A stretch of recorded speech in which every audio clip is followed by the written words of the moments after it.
Very good.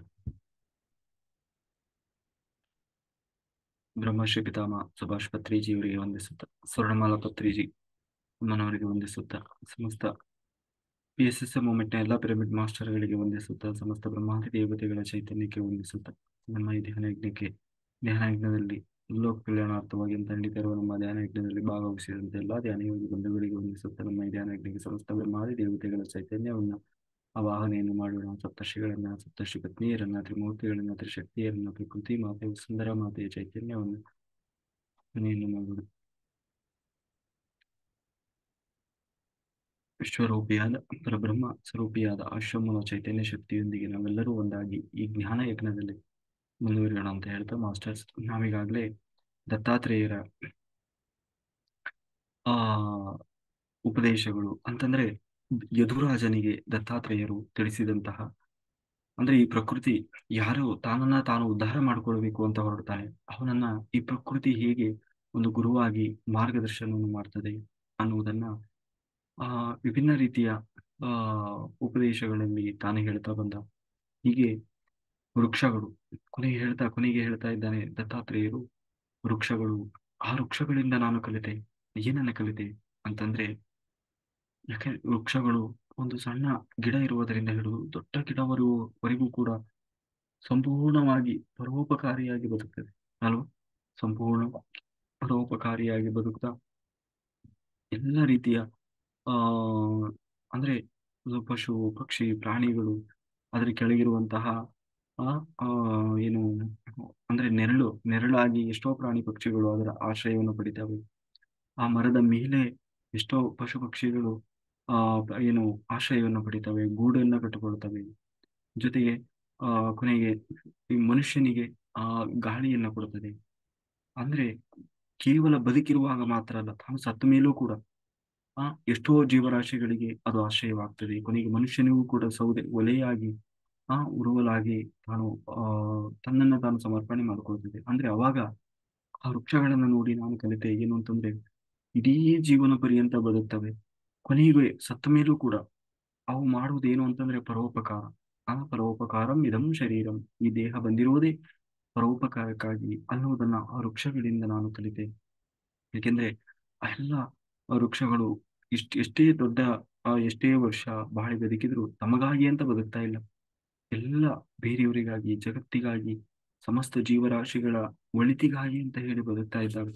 ಹಾಗಾಗಿ ನಾವು ಕೂಡ ನಮ್ಮ ಬದುಕನ್ನ ಬರೀ ನಮ್ಮ ಸ್ವಾರ್ಥಕ್ಕಾಗಿ, ನಮ್ಮ ಆ ಸಂಸಾರ ಹೊಟ್ಟೆಪಾಡಿಗಾಗಿ ಮಾತ್ರ ಬದುಕುವುದಲ್ಲ, ಸಮಸ್ತ ಸಂಸಾರದ ಆ ಉದ್ಧಾರಕ್ಕಾಗಿ, ಸಮಸ್ತ ಜೀವರಾಶಿಗಳ ಕಲ್ಯಾಣಕ್ಕಾಗಿ, ಲೋಕ ಕಲ್ಯಾಣಕ್ಕಾಗಿ ಅಂತ ಹೇಳಿ ನಮ್ಮ ಬದುಕನ್ನ ಸವಿಸಿದಾಗ ಆ ಬದುಕು ಸಾರ್ಥಕವಾಗ್ತದೆ ಅನ್ನುವುದನ್ನ ನಾನು ದತ್ತಾತ್ರೇಯ ಆ ಏನು ಆ ಹೇಳ್ತಾ ಇದ್ದಾರೆ. ನಾನು ಅದನ್ನ ವೃಕ್ಷಗಳಿಂದ ನೋಡಿ ಕಲಿತೆ ಅಂತ ಹೇಳ್ತಾ, ಇನ್ನು ನಾನು ಆ ಇನ್ನು ನನ್ನ ಈ ಶರೀರದಿಂದ ನೋಡಿ ಕಲಿತೆ. ಏನು ಶರೀರದಿಂದ ಕಲಿತೆ ಅಂತಂದ್ರೆ, ಈ ಶರೀರ ಎಲ್ಲಾ ಪಂಚಭೂತಗಳಿಂದ ಆಗಿದೆ ಅಲ್ವಾ. ಎಷ್ಟು ಬೆಳೀತದೆ, ಹುಟ್ಟುತ್ತದೆ, ಕೊನೆಗೆ ಒಂದು ದಿನ ನಾಶವಾಗಿ ಹೋಗ್ತದೆ. ಆದ್ರೆ ನಾವು ಈ ಶರೀರಕ್ಕೋಸ್ಕರ ಅಂತ ಹೇಳಿ ಏನೆಲ್ಲ ಮಾಡ್ತಾ ಇದ್ದೀವಿ, ಎಲ್ಲವನ್ನು ಅದು ದೇಹ ಸುಖ ಇರ್ಬೋದು, ಇಂದ್ರಿಯಗಳ ಸುಖ ಇರ್ಬೋದು, ಹೊಟ್ಟೆಯ ಸುಖ ಇರ್ಬೋದು, ನಾಲಿಗೆಯ ರುಚಿ ಇರ್ಬೋದು, ಕೊನೆಗೆ ಹೊರಗಡೆಯಿಂದ ಸೌಂದರ್ಯ, ಸ್ವಲ್ಪ ನಮ್ದು ಸ್ಕಿನ್ ಏನಾದ್ರೂ ಹೆಚ್ಚು ಕಡಿಮೆ ಆಯ್ತು, ಸ್ವಲ್ಪ ಏನು ವಯಸ್ಸಾಯ್ತು, ನೆರಿಗೆ ಬಂತು ಅಂತಂದ್ರೆ ಕೂಡಲೇ ನಾವು ಅದನ್ನು ಎಷ್ಟೊಂದು ಅಂದ್ರೆ ಆ, ಏನು ಚಿಂತೆ ಮಾಡ್ತಾ ಅದ್ರ ಬಗ್ಗೆ ನಾವು ಕೇರ್ ಮಾಡ್ತೀವಿ ಅಲ್ವಾ. ಹಾಗೆ ಆದ್ರೆ ನನಗನ್ನಿಸ್ತು, ಈ ಶರೀರ ಎಷ್ಟು ನಶ್ವರವಾದದ್ದು. ಅದನ್ನ ಆ ಅಂದ್ರೆ ಯಾವತ್ತೋ ಒಂದು ದಿನ ಬಿದ್ದು ಹೋಗುವ ಶರೀರಕ್ಕೆ ಯಾಕೆ ಇಷ್ಟೊಂದು ವ್ಯಾಮೋಹ ಅನ್ನುವುದನ್ನ, ಆ ದೇಹದ ಮೇಲಿನ ಅತಿಯಾದ ವ್ಯಾಮೋಹ, ಆ ವ್ಯಾಮೋಹವನ್ನು ಇಟ್ಕೊಳ್ಬಾರದು ಅನ್ನೋದನ್ನ ಈ ಶರೀರದಿಂದ ನೋಡಿ ಕಲಿತೇವೆ. ಎಲ್ಲದಕ್ಕಿಂತ ಹೆಚ್ಚಾಗಿ ದತ್ತಾತ್ರೇಯರು ಹೇಳ್ತಾ ಇದ್ದಾರೆ, ಭಗವಂತ ಎಲ್ಲ ಜೀವರಾಶಿಗಳನ್ನ ಸೃಷ್ಟಿ ಮಾಡಿದ್ನಂತೆ. ಪಶು ಪಕ್ಷಿ ಪ್ರಾಣಿ, ಇವತ್ತು ನಾವೆಲ್ಲ ಏನೇನು ಜೀವರಾಶಿಗಳನ್ನು ನೋಡ್ತಾ ಇದ್ದೀವೋ ಆ ಎಲ್ಲ ಜೀವರಾಶಿಗಳನ್ನ ತಾನು ಸೃಷ್ಟಿ ಮಾಡಿದ್ನಂತೆ. ಸೃಷ್ಟಿ ಮಾಡಿ ಕೊನೆಗೆ ತನಗೆ ಅವನ್ ಸಮಾಧಾನ ಆಗ್ಲಿಲ್ಲ. ಇಷ್ಟೆಲ್ಲ ಸೃಷ್ಟಿ ಮಾಡಿದ್ರು ಕೂಡ ಸಮಾಧಾನ ಆಗ್ಲಿಲ್ಲ ಬ್ರಹ್ಮದೇವರಿಗೆ. ಕೊನೆಗೆ ಮಾಡಿದ ಸೃಷ್ಟಿ ಯಾವುದು ಅಂತಂದ್ರೆ ಮನುಷ್ಯನ ಸೃಷ್ಟಿ. ಯಾವಾಗ ಮನುಷ್ಯನ ಸೃಷ್ಟಿ ಮಾಡಿದ ಆಗ ಅವರಿಗೆ ತೃಪ್ತಿ ಆಯ್ತಂತೆ. ಭಗವಂತನಿಗೆ ತೃಪ್ತಿಯಾಗಿ ಸಾಕು, ಇನ್ನು ಸೃಷ್ಟಿ ಮಾಡುವುದು ಬೇಡ ಅಂತ ಹೇಳಿ, ಭಗವಂತನ ಸೃಷ್ಟಿಯಲ್ಲಿ ಕೊನೆಯ ಸೃಷ್ಟಿ ಯಾವುದು ಅಂತಂದ್ರೆ ಮನುಷ್ಯನ ಸೃಷ್ಟಿ.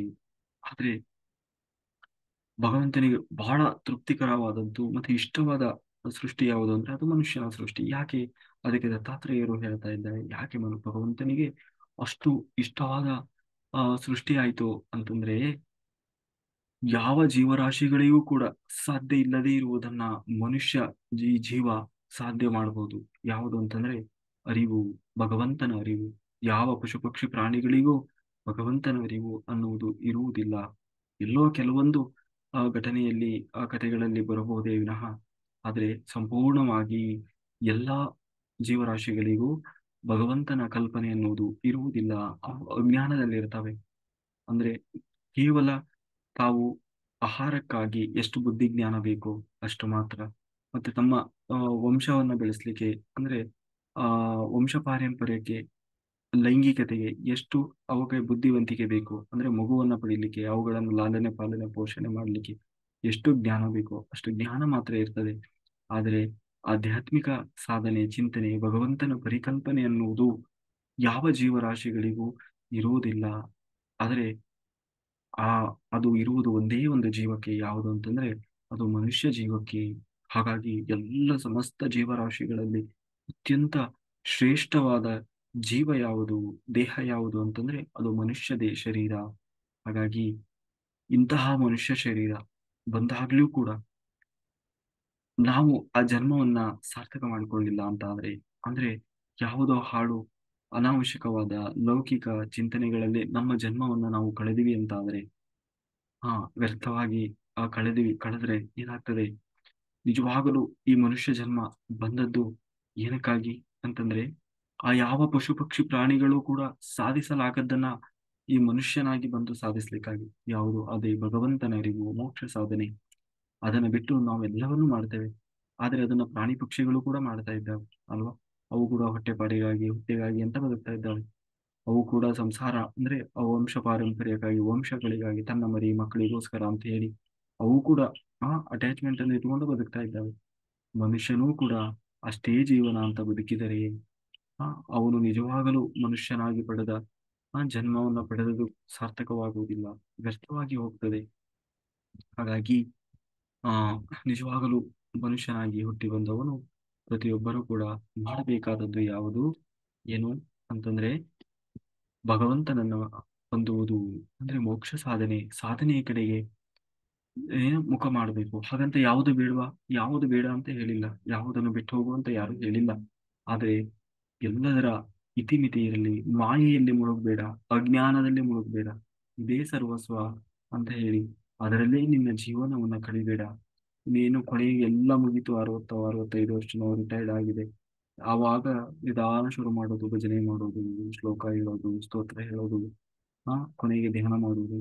ಅದು ನಿಜವಾದ ಅಧ್ಯಾತ್ಮ ಸಾಧನೆ ಅಲ್ಲ. ನಾವು ಸಣ್ಣವರಿದ್ದಾಗಿಂದಲೇ ಆ ಅಧ್ಯಾತ್ಮ ಚಿಂತನೆ ಎನ್ನುವುದನ್ನ ನಾವು ಬೆಳೆಸಿಕೊಳ್ಳಬೇಕು. ನಿಜವಾದ ಆಧ್ಯಾತ್ಮ ಸಾಧನೆಯ ವಯಸ್ಸು ಯಾವುದು ಅಂದ್ರೆ ಯೌವನ. ಯೌವನದಲ್ಲಿ ಇದ್ದಾಗಲೇ ನಾವು ಅಧ್ಯಾತ್ಮ ಸಾಧನೆಯನ್ನು ಮಾಡಬೇಕು. ಯಾಕೆಂದ್ರೆ ನಮ್ಮ ದೇಹ, ಮನಸ್ಸು ಎಲ್ಲವೂ ಅದಕ್ಕೆ ಪರಿಪಕ್ವವಾಗಿ ಸಹಾಯ ಮಾಡ್ತದೆ. ದೇಹ ಸಪೋರ್ಟ್ ಮಾಡ್ತದೆ ಅಲ್ವಾ? ಎಷ್ಟೊತ್ತು ಬೇಕಾದ್ರೂ ಕೂತ್ಕೊಳ್ಬಹುದು, ಎಷ್ಟು ಆರಾಮದಾಯ ಆಸನದಲ್ಲಿ ಆದ್ರೂ ಕೂರ್ಬೋದು. ಎಷ್ಟು ಸಾಧನೆ ಮಾಡ್ಲಿಕ್ಕೂ ಕೂಡ ನಮ್ಮ ದೇಹ ಸಪೋರ್ಟ್ ಮಾಡ್ತದೆ. ಅದೇ ವಯಸ್ಸಾದ್ಮೇಲೆ ನೋವುಗಳೇ ಕಾಡ್ತಾ ಇರ್ತದೆ. ಬರೀ ಸೊಂಟ ನೋವು, ಕಾಲು ನೋವು, ಕೈ ನೋವು, BP, ಶುಗರು, ಮಗದೊಂದು, ಹೀಗೆ ಸಮಸ್ಯೆಗಳೇ ನಮ್ಮನ್ನ ಕಾಡ್ತಾ ಇರ್ತದೆ ಹೊರತು ಯಾವತ್ತು ನಮ್ಮ ಸಂಪೂರ್ಣ ಸಾಧನೆ ಎನ್ನುವುದು ಪರಿಪೂರ್ಣ ಆಗುವುದಿಲ್ಲ.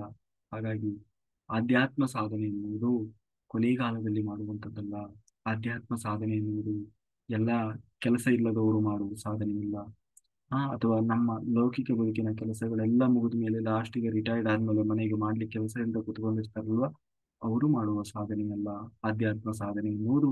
ಮನುಷ್ಯನಿಗೆ ಬುದ್ಧಿ ಬಂದಾಗಲಿನಿಂದ, ಅಂದ್ರೆ ಒಂದು ಮಗು 14 ವರ್ಷದವರೆಗೆ ಸಮಯ ಇರ್ತದೆ, ಆಮೇಲೆ ತನ್ನ ಬುದ್ಧಿ ಬೆಳೀತಾ ಹೋಗ್ತದೆ ಅಲ್ವಾ?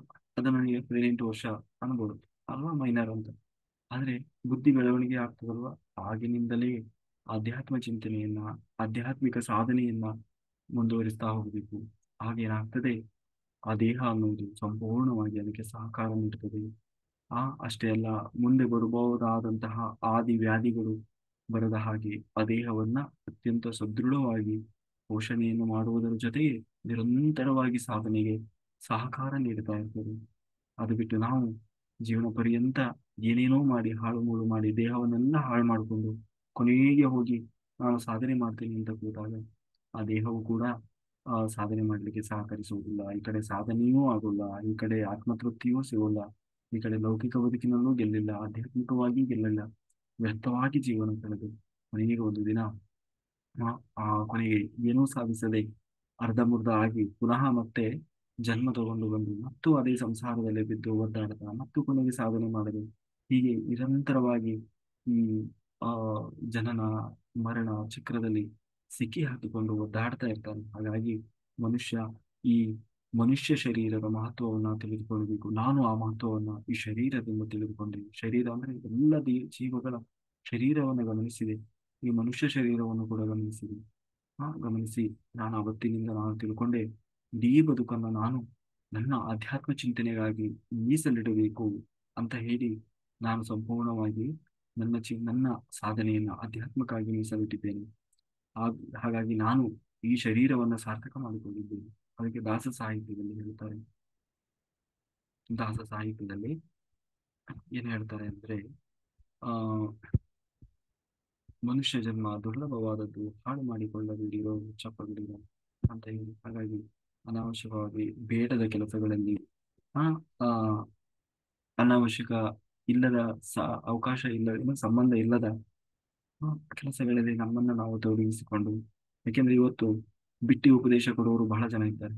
ಅಯ್ಯೋ ಅದೆಲ್ಲ ಹಾಗೆ ಹೀಗೆ, ನಿಮಗೆಲ್ಲ ಈ ವಯಸ್ಸಿಗೆ ಏನ್ ಬೇಕು, ಈ ತರ ಎಲ್ಲ ನಮಗೆ ಆ ಏನು ಬಿಟ್ಟಿ ಉಪದೇಶ ಹೇಳುವವರು, ಅಥವಾ ನಾವು ಮಾಡ್ತಾ ಇರುವುದು ತಪ್ಪಿದೆ, ಅವ್ರು ಮಾಡ್ತಾ ಇರುವುದೇ ಸರಿ ಅನ್ನುವ ಭ್ರಮೆಯಲ್ಲಿ ನಮ್ಮನ್ನು ಮುಳುಗಿಸುವಂತವ್ರು, ಮಾಯೆಯ ಕಡೆಗೆ ನಮ್ಮನ್ನು ಪುನಃ ಸೆಳೆಯುವಂತವ್ರು. ಕಾರಣ ಏನು ಅಂತಂದ್ರೆ ಅವರಲ್ಲಿರುವಂತಹ ಅತಿಯಾದ ತಾಮಸ ಗುಣ. ಮತ್ತೆ ಅದು ಅತ್ಯಂತ ಜಾಗೃತವಾದಾಗ ಬೇರೆಯವರನ್ನು ಕೂಡ ಸೆಳೆಯುವಂತಹ ಶಕ್ತಿ ಇರ್ತದೆ. ಇವತ್ತು ಏನಾಗಿದೆ ಅಂತಂದ್ರೆ, ನಾವು ಅಧ್ಯಾತ್ಮದಲ್ಲಿ ಇದ್ದೀವಿ ಅಂತಂದ್ರೆ ಸಮಾಜದಲ್ಲಿ ಮುಜುಗರದಿಂದ ಬದುಕುವ ಪರಿಸ್ಥಿತಿ ಉಂಟಾಗಿದೆ ಅಲ್ವಾ. ಮುಜುಗರದಿಂದ ಯಾರಾದ್ರೂ ಧ್ಯಾನ ಮಾಡ್ತೀವಿ, ಅದರಲ್ಲೂ ರಾತ್ರಿ ಎಲ್ಲ ಧ್ಯಾನ ಮಾಡ್ತಾರೆ ಅಂತಂದ್ರೆ ಅವ್ರನ್ನ ಒಂಥರ ಅನ್ಯಗ್ರಹ ಜೀವಿಗಳ ಹಾಗೆ ನೋಡ್ತಾರೆ. ಇವನ್ ಏನಪ್ಪ ಇವನು ರಾತ್ರಿ ಎಲ್ಲ ಕುತ್ಕೊಳ್ತಾನಂತೆ, ರಾತ್ರಿ ಎಲ್ಲಾ ಧ್ಯಾನ ಮಾಡ್ತಾನಂತೆ, ಆ, ನಿದ್ದೆ ಮಾಡೋಲ್ಲಂತೆ, ಹ್ಮ್ ಅಂತ ಹೇಳಿ ಒಂದ್ಸರಿ ಹಿಂಗೆ ಕೆಳಗಿಂದ ಮೇಲ್ ತನಕ ನೋಡಿ. ಹೌದಲ್ಲ, ಏನು ಮನುಷ್ಯ ಕರೆಕ್ಟ್ ಅದನ್ನ ಇಲ್ಲ, ಇವನು ಯಾಕೆ ಹಿಂಗ್ ಹೇಳ್ತಾ ಇದ್ದಾನೆ? ಹ್ಮ್ ನೋಡಕ್ ಚೆನ್ನಾಗೇ ಇದಾನಲ್ವಾ, ಕೈ ಕಾಲು ಎಲ್ಲ ಚೆನ್ನಾಗಿದೆ, ಯಾಕೆ ಹಿಂಗ್ ಆಗ್ಬಿಟ್ಟ? ಅದು ಇಷ್ಟು ಚಿಕ್ಕ ವಯಸ್ಸಿಗೆ ಯಾಕೆ ಹಿಂಗಾದ? ಎಲ್ಲ ಇದೆಯಲ್ವಾ ಮನೆಯಲ್ಲಿ, ಹ್ಮ್ ಯಾಕೆ ಹೀಗಾಗ್ಬಿಟ್ಟ ಅಂತ ಹೇಳಿ. ಅಂದ್ರೆ ನಾವೇ ತಪ್ಪು ಮಾರ್ಗದಲ್ಲಿದ್ದೇವೆ, ಅವರೇ ಸರಿ ಇದ್ದಾರೆ ಅನ್ನುವಷ್ಟು ನಮ್ಮಲ್ಲಿ ಭ್ರಮೆಯನ್ನು ಹುಟ್ಟಿಸ್ತಾರೆ. ಹಾಗಾಗಿ ದತ್ತಾತ್ರೇಯ ಹೇಳ್ತಾ ಇದ್ದಾರೆ, ನಾವು ಈ ಶರೀರದ ಮಹತ್ವವನ್ನು ತಿಳಿದು, ಈ ಶರೀರ ಇದ್ದಾಗಲೇ ಇದೇ ಜನ್ಮದಲ್ಲಿ ಮತ್ತೆ ಬರ್ತದೋ ಇಲ್ಲ ಗೊತ್ತಿಲ್ಲ, ಬಂದರೂ ಕೂಡ ಸಾಧನೆಗೆ ಅವಕಾಶ ಸಿಗ್ತದೋ ಇಲ್ಲ ಗೊತ್ತಿಲ್ಲ, ಸಿಕ್ಕಾಗ ಸಂಪೂರ್ಣವಾಗಿ ನಮ್ಮ ಈ ದೇಹವನ್ನ ಸಾಧನೆಗಾಗಿ ಬಳಸಿಕೊಳ್ಳಬೇಕು. ಆಗ ಆ ಜನ್ಮ ಸಾರ್ಥಕವಾಗ್ತದೆ, ಆ ದೇಹ ಪಡೆದದ್ದು ಸಾರ್ಥಕವಾಗ್ತದೆ. ದೇವರು ಆ ಅಷ್ಟೇ ಅಲ್ಲ, ಯಾರು ಸಂಪೂರ್ಣವಾಗಿ ತನ್ನ ಜನ್ಮವನ್ನ ಭಗವಂತನಿಗಾಗಿ, ಅಂದ್ರೆ ದೇವರನ್ನ ಪಡಿಬೇಕು ಅಂತ ಹೇಳಿ ಯಾರು ಹೊರಡ್ತಾನೆ, ಅವನಿಗೆ ದೇವರು ಸಂಪೂರ್ಣ ಸಹಕಾರ ಮಾಡ್ತಾನಂತೆ. ಅದನ್ನೇ ಗೀತೆಯಲ್ಲಿ ಕೃಷ್ಣ ಹೇಳುವುದು, ಅನನ್ಯ ಚಿಂತೆಯಂತೋ ಮಾಂ ಯೇ ಜನ ಪರ್ಯುಪಾಸತೆ ತೇಷಾಂ ನಿತ್ಯಾಭಿಯುಕ್ತಾನಾಂ ಯೋಗಕ್ಷೇಮಂ ವಹಾಮ್ಯಹಂ. ಒಮ್ಮೆ ಸ್ವಾಮಿ ವಿವೇಕಾನಂದರು, ಮಹಾಯೋಗಿಯರು, ಆ ವಿವೇಕಾನಂದರು ಆ ಏನ್ ಮಾಡಿದ್ರು ಅಂತಂದ್ರೆ, ಒಂದು ರೈಲ್ವೆ ಸ್ಟೇಷನ್ ಅಲ್ಲಿ 10:30 11 ಗಂಟೆ ಆಗಿತ್ತಂತೆ, ಇಳಿದ್ರಂತೆ. ಗೊತ್ತಿಲ್ಲ, ಊಟ ಇಲ್ಲ, ಎಲ್ಲಿ ಇಳಿಬೇಕು ಗೊತ್ತಿಲ್ಲ, ಎಲ್ಲಿ ಹೋಗಬೇಕು ಗೊತ್ತಿಲ್ಲ. ಒಂದು ಕಡೆ ಇಳಿದ್ರು, ಇಳಿದ ಕೂಡಲೇ ಆ ಇಳಿದು ಅವ್ರು ಎಲ್ಲಿ ಹೋದ್ರು ಕುತ್ಕೊಂಡು ಧ್ಯಾನ ಮಾಡೋದು, ಅದು ಅವ್ರ ಅಭ್ಯಾಸ. ಸುಮ್ಮನೆ ಎಲ್ಲಿ ಹೋಗೋದು ಗೊತ್ತಿಲ್ಲ, ರಾತ್ರಿ ಬೇರೆ ಆಗಿದೆ, ಏನ್ ಮಾಡ್ಬೇಕು ಗೊತ್ತಾಗಿದೆ, ಒಂದು ಆ ಅಲ್ಲೇ ಪ್ಲಾಟ್ಫಾರ್ಮ್ ಅಲ್ಲಿ ಒಂದ್ ಕಡೆ ಕೂತ್ಕೊಂಡು ಧ್ಯಾನ ಮಾಡ್ಲಿಕ್ಕೆ ಕೂತ್ರು. ಧ್ಯಾನ ಮಾಡ್ತಾ ಇರುವಾಗ ಸುಮಾರು ಹೊತ್ತಾಯ್ತು, 1 ಗಂಟೆ ಆಯ್ತು. ಅಂದ್ರೆ ಸುಮಾರು ಹೊತ್ತು ಧ್ಯಾನ ಮಾಡ್ತಾ ಮಾಡ್ತಾ ಒಬ್ಬ ವ್ಯಕ್ತಿ ಬಂದ್ರಂತೆ. ವ್ಯಕ್ತಿ ಬಂದು ಆ ಆ ಅವ್ರ ಪಕ್ಕದಲ್ಲಿ ಊಟ ಇಟ್ರಂತೆ. ಊಟ ಮತ್ತೆ ನೀರನ್ನ ಇಟ್ಟು ಆ ಸ್ವಾಮಿ ವಿವೇಕಾನಂದರವರನ್ನ ಎಬ್ಸಿದ್ರಂತೆ. ಎಬ್ಸಿ, ಸ್ವಾಮಿ ಊಟ ಮಾಡಿ, ಊಟ ತಂದಿದ್ದೇನೆ. ಅದಕ್ಕೆ ಕಣ್ಬಿಟ್ಟು ಸ್ವಾಮಿ ವಿವೇಕಾನಂದ ಅವರು ಕೇಳಿದ್ರಂತೆ, ಅಲ್ಲ ನಾನು ಕೇಳಲೇ ಇಲ್ಲ. ನಾನು ಹಸಿವಿದ್ದೇನೆ ಅಂತ ನಿನಗೆ ಹೇಗೆ ಗೊತ್ತಾಯ್ತು? ನಾನು ಊಟ ನಿನಗೆ ತಗೊಂಡು ಬಾ ಅಂತಾನೂ ಹೇಳಲಿಲ್ಲ ಅಲ್ವಾ? ಹಾಗಿದ್ದಾಗ ನಿಮಗೆ ಹೇಗೆ ಗೊತ್ತಾಯ್ತು ಅಂತ ಕೇಳಿದ್ರೆ, ಆ ಆ ರೈಲ್ವೆ ಸಿಬ್ಬಂದಿ ಹೇಳಿದ್ರಂತೆ, ನಾನು ರಾತ್ರಿ ಮಲ್ಕೊಂಡಿದ್ದೆ. ಮಲಗಿದಾಗ ರಾಮ ಶ್ರೀರಾಮಚಂದ್ರ ಬಂದಿದ್ದ. ಬಂದು ಈ ಈ ರೈಲ್ವೆ ಸ್ಟೇಷನ್ ಅಲ್ಲಿ ಒಬ್ಬ ಯೋಗಿ ಧ್ಯಾನ ಮಾಡ್ತಾ ಕೂತಿದ್ದಾನೆ. ಅವನಿಗೆ ಇನ್ನೂ ಊಟ ಮಾಡಿಲ್ಲ, ಅವನಿಗೆ ಹೋಗಿ ಊಟ ಕೊಡು ಅಂತ ಹೇಳಿ ನನಗೆ ಕನಸಿನಲ್ಲಿ ರಾಮ ಹೇಳಿದ. ನಾನು ಹೌದಾ ಅಲ್ಲ ಅಂತ ಪರೀಕ್ಷೆ ಮಾಡ್ಲಿಕ್ಕೆ ಆಗಿ ನೋಡಿದೆ. ಹೌದು, ನೀವು ಧ್ಯಾನಕ್ಕೆ ಕೂತಿದ್ರಿ. ಆ ಆಗ್ಲೇ ನನಗೆ ಒಂದೇ ಸಾರಿ ಶಾಕ್ ಹೊಡೆದಂಗಾಯ್ತು.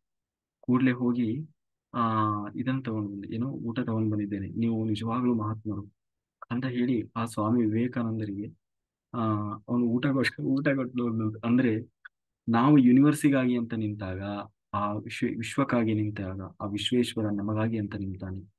ಸ್ವಾಮಿ ರಾಮ ಸ್ವಾಮಿ ರಾಮ ಅವರು ಆ ಎಲ್ಲ ಎಲ್ಲವನ್ನ ಬಿಟ್ರಂತೆ.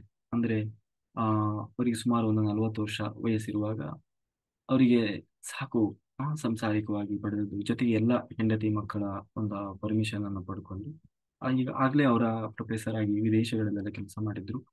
ಒಳ್ಳೆ ಸಂಪಾದನೆ ದುಡ್ಡೆಲ್ಲ ಇತ್ತು. ಅದನ್ನೆಲ್ಲ ಸಾಕು, ಅವರು ಹೊಟ್ಟೆಗೆ ಏನ್ ತೊಂದರೆ ಇಲ್ಲ ಜೀವನಕ್ಕೆ ಅನ್ಕೊಂಡು, ಅದನ್ನೆಲ್ಲ ಹೆಂಡತಿ ಮಕ್ಕಳು ಅವರ ಪರ್ಮಿಷನ್ ತಗೊಂಡು ನಾನು ಸ್ವಲ್ಪ ಸಾಧನೆ ಮಾಡಬೇಕು ಅಂತ ಹೇಳಿ ಹಿಮಾಲಯಕ್ಕೆ ಹೋಗ್ಬೇಕಂತ ಹೇಳಿ ಎಲ್ಲ ಅವರಿಗೆಲ್ಲ ಬಿಟ್ಕೊಟ್ಟು ಇವರು ಸ್ವಲ್ಪ ದುಡ್ಡು ಇಟ್ಕೊಂಡು ಹಿಮಾಲಯಕ್ಕೆ ಹೋದ್ರಂತೆ. ಗಂಗಾ ನದಿಯಲ್ಲಿ ಸ್ನಾನ ಮಾಡಿ ಗಂಗಾ ತೀರವನ್ನು ದಾಟಿ ಕುತ್ಕೊಂಡ್ರಂತೆ. ಅವಾಗ ಅನ್ಕೊಂಡ್ರಂತೆ ಅವರು, ಎಲ್ಲಾ ಬಿಟ್ಟು ಬಂದಿದ್ದೇನೆ ಅಲ್ವಾ ಸಾಧನೆ ಮಾಡ್ಲಿಕ್ಕೆ ಅಂತ. ಹೆಂಡತಿ ಬಿಟ್ಟೆ, ಅಂದ್ರೆ ತಾತ್ಕಾಲಿಕವಾಗಿ ಸಾಧನೆ ಮಾಡ್ಲಿಕ್ಕಾಗಿ ಎಲ್ಲ ಬಿಟ್ಟು ಬಂದಿದ್ದೀನಿ.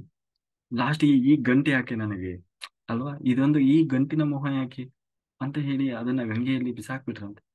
ಬಿಸಾಕಿ ಆ ಅವರು ಧ್ಯಾನ ಮಾಡ್ತಾ ಕುತ್ಕೊಂಡ್ರಂತೆ. ಧ್ಯಾನ ಮಾಡಿದ್ರು, ಎಷ್ಟೋ ಹೊತ್ತಾಯ್ತು ಗೊತ್ತಿಲ್ಲ, ಊಟ ಇಲ್ಲ ಏನಿಲ್ಲ. ಪುನಃ ಅಲ್ಲಿ ಯಾವುದೋ ಒಬ್ಬ ವ್ಯಕ್ತಿ ಬಂದ್ರಂತೆ. ಬಂದು ಆ ಇದೇ ರೀತಿ ಆ ಊಟ ಊಟ ಕೊಟ್ಟು ಊಟವನ್ನು ಇಟ್ಟು ಅವರಿಗೆ ಹೇಳಿದ್ರಂತೆ, ಹೀಗೆ ಆ ನನಗೆ ಧ್ಯಾನದಲ್ಲಿ ಅಥವಾ ಏನೋ ಧ್ಯಾನದಂತೆ ಕನಸಿನಲ್ಲಿ ಭಗವಂತ ಬಂದಿದ್ದ. ಅವನು ಹೀಗೆ ಒಬ್ಬ ಯೋಗಿ ತನ್ನ ಕೈಯಲ್ಲಿದ್ದಂತಹ ಇದನ್ನು ಕೂಡ ಎಲ್ಲ ಅಂದ್ರೆ ಆಶ್ರಯಕ್ಕೆ ಅಂತ ಇರುವ ಹಣವನ್ನೆಲ್ಲ ಬಿಸಾಕಿ ಬಿಟ್ಟ ಗಂಗೆಯಲ್ಲಿ. ಅವನಿಗೆ ಊಟಕ್ಕೆ ಏನಿಲ್ಲ, ನೀನು ಹೋಗಿ ಅವನಿಗೆ ಊಟಕ್ಕೆ ಕೊಡು ಅಂತ ಹೇಳಿ ಹೇಳಿ ಕಳಿಸಿದ್ದಾರೆ. ಸ್ವಾಮಿ, ನೀವು ಇಲ್ಲಿ ಎಷ್ಟು ದಿವಸನಾದ್ರೂ ಸಾಧನೆ ಮಾಡಿ, ನಿಮ್ಮ ಊಟ ನಿಮಗೆ ಏನ್ ಬೇಕು ವ್ಯವಸ್ಥೆ ನೋಡಿಕೊಳ್ಳುವ ಜವಾಬ್ದಾರಿ ನಂದು ಅಂತ ಹೇಳಿ ಆ ವ್ಯಕ್ತಿ ಸಂಪೂರ್ಣವಾಗಿ ಅವರಿಗೆ ಸಾಧನೆ ಮಾಡುವವರೆಗೂ ಅಲ್ಲಿ ಆ ಅವರಿಗೆ ಬೇಕಾದ ಎಲ್ಲ ಸವಲತ್ತುಗಳನ್ನ ಒದಗಿಸಿ ಕೊಟ್ಟನಂತೆ. ಹಾಗೆಯೇ ಈ ಮೂಲಕ ನಮಗೆ ಏನ್ ಹೇಳ್ತಾ ಇದ್ದಾರೆ ಅಂತಂದ್ರೆ, ನಾವು ವಿಶ್ವಕ್ಕಾಗಿ ಅಂತ ನಿಂತಾಗ, ವಿಶ್ವ ಕಲ್ಯಾಣಕ್ಕಾಗಿ ಅಂತ ನಿಂತಾಗ ಆ ನಮ್ಮ ಅಷ್ಟೇ ಅಲ್ಲ, ಅವರ ಮಕ್ಕಳು ಕೂಡ ಅವ್ರ ಹೆಂಡತಿ ಹೇಳ್ತಾ ಇಲ್ವಂತೆ, ಎಲ್ಲ ನೀವು ಹೀಗೆ ಮಾಡಿದ್ರೆ ನಮ್ಮ ಮಕ್ಕಳ ಕಥೆ ಏನು ಅಂತ ಹೇಳಿ. ಆದ್ರೆ ನಿಜವಾಗ್ಲೂ ಆ ಸ್ವಾಮಿ ರಾಮರಿಗಿಂತಲೂ ಅತಿ ಉನ್ನತ ಏನು ಸ್ಥಾನಮಾನವನ್ನು ಅವರ ಮಕ್ಕಳು ಪಡೆದರಂತೆ. ಅಂದ್ರೆ ಆ ಅವ್ರು ಅದಕ್ಕಾಗಿ ಅಂತ ಅವ್ರು ಏನು ಪ್ರಯತ್ನ ಮಾಡ್ಲಿಲ್ಲ. ಆದ್ರೆ ಅವರು ಸಂಪೂರ್ಣವಾಗಿ ಜಗತ್ತಿನ ಒಳಿತಿಗಾಗಿ, ಅಧ್ಯಾತ್ಮ ಲೋಕಕ್ಕಾಗಿ ಅಂತ ಹೇಳಿ ತಮ್ಮ ಜೀವನವನ್ನ ಮುಡುಪಾಗಿಟ್ಟು, ಯಾವಾಗ ನಾವು ನಮ್ಮ ಜೀವನವನ್ನ ಲೋಕ ಕಲ್ಯಾಣಕ್ಕಾಗಿ ಅಂತ ಮೀಸಲಿಡ್ತೀವಿ ಅಥವಾ ಹೆಚ್ಚು ಸಮಯವನ್ನ ತೆಗೆದಿಡ್ತೀವಿ, ನಮ್ಮ ಬದುಕಿನ ಜವಾಬ್ದಾರಿಯನ್ನ ಆ ವಿಶ್ವವೇ ಹೊತ್ತುಕೊಳ್ಳುತ್ತದೆ. ಅಂದ್ರೆ ವಿಶ್ವೇಶ್ವರ ತಾನು ಜವಾಬ್ದಾರಿಯನ್ನು ಹೊರ್ತಾನೆ. ಅಧ್ಯಾತ್ಮ ದಾರಿಯಲ್ಲಿರುವವರಿಗೆ ಯಾರಿಗೂ ಒಂದು ದಿವಸವೂ ಉಪವಾಸವಿರುವುದಿಲ್ಲ. ಹ್ಮ್ ಅದೇ ನಾವು ಯಾವುದೋ ಒಂದು ಧ್ಯಾನ ಯಜ್ಞ ಮಾಡ್ಲಿಕ್ಕೆ ಅಂತ ಹೊರಟಾಗ ಸ್ವಲ್ಪವೂ ಟೆನ್ಷನ್ ಇರೋಂಗಿಲ್ಲ. ಯಾಕೆಂದ್ರೆ ಅದು ನಮ್ದಲ್ಲ ಕಾರ್ಯಕ್ರಮ. ಒಂದು ಮದುವೆ ಮಾಡಬೇಕು, ಒಂದು ಮನೆ ಕಟ್ಟಬೇಕು ಅಂತಂದ್ರೆ ಯೋಚನೆ ಮಾಡ್ಬೇಕು. ಹೆಂಗಪ್ಪ ಅದು ಅನ್ಸೋದು, ಹೇಗಪ್ಪ ಮುಂದೆ ಏನೇನಾಗ್ತದೋ ಅಂತ ಹೇಳಿ. ಅದೇ ಒಂದು ಲೋಕ ಕಲ್ಯಾಣದ ಕೆಲಸ ಮಾಡಬೇಕಾದ್ರೆ ಯಾವ ಯೋಚನೆಯೂ ಇರಲ್ಲ, ಯಾವ ಚಿಂತೆಯೂ ಇರಲ್ಲ. ಯಾಕೆಂದ್ರೆ ಅದು ವಿಶ್ವ ಕಲ್ಯಾಣಕ್ಕಾಗಿ ಮಾಡ್ತಾ ಇರೋದು. ವಿಶ್ವ ಅದಕ್ಕೆ ಬಂದು ಸಪೋರ್ಟ್ ಮಾಡ್ತದೆ. ಅದಕ್ಕೆ ಯಾರ್ಯಾರಿಂದ ಎಲ್ಲೆಲ್ಲಿ ಏನೇನ್ ಆಗ್ಬೇಕು ಅವರಿಗೆ ಪ್ರೇರಣೆ ಮಾಡಿ, ಅವರಿಗೆ ಬೇಕಾದಂತ ಆ ಶಕ್ತಿಯನ್ನು ತುಂಬಿ ಅವರಿಂದ ಅದನ್ನು ಮಾಡಿಸ್ತದೆ. ಅದರಲ್ಲಿ ನಾವು ಕೂಡ ಒಬ್ಬ ಸೇವಕರಾಗಿ ಹೋಗಿ ಕೆಲಸ ಮಾಡೋದು ಮಾತ್ರ ನಮ್ಮ ಕೆಲಸ. ಅದನ್ನ ಮಾತ್ರ ನಾವು ಮಾಡ್ಬೇಕು. ಹಾಗಾಗಿ ನಾವು ಆದಷ್ಟು ನಮ್ಮ ಬದುಕಿನ ಸಂಪೂರ್ಣ ಹೆಚ್ಚಿನ ಸಮಯವನ್ನ ನಮ್ಮ ಬದುಕನ್ನ ಸಾರ್ಥಕ ಮಾಡಿಕೊಳ್ಳುವ, ಆ ಭಗವಂತನನ್ನು ಪಡೆಯುವ ಆಧ್ಯಾತ್ಮ ಸಾಧನೆಯ ಕಡೆಗೆ ನಾವು ಗಮನವನ್ನು ಕೊಟ್ಟಾಗ ನಿಜವಾಗಲೂ ನಮ್ಮ ಜನ್ಮವನ್ನು ನಾವು ಸಾರ್ಥಕ ಮಾಡ್ಕೊಂಡಂಗಾಗ್ತದೆ. ಕೇವಲ ನಮ್ಮ ಸ್ವಾರ್ಥಕ್ಕಾಗಿ ಅಂತ ಮಾತ್ರ ನಾವು ಬದುಕುವುದಲ್ಲ.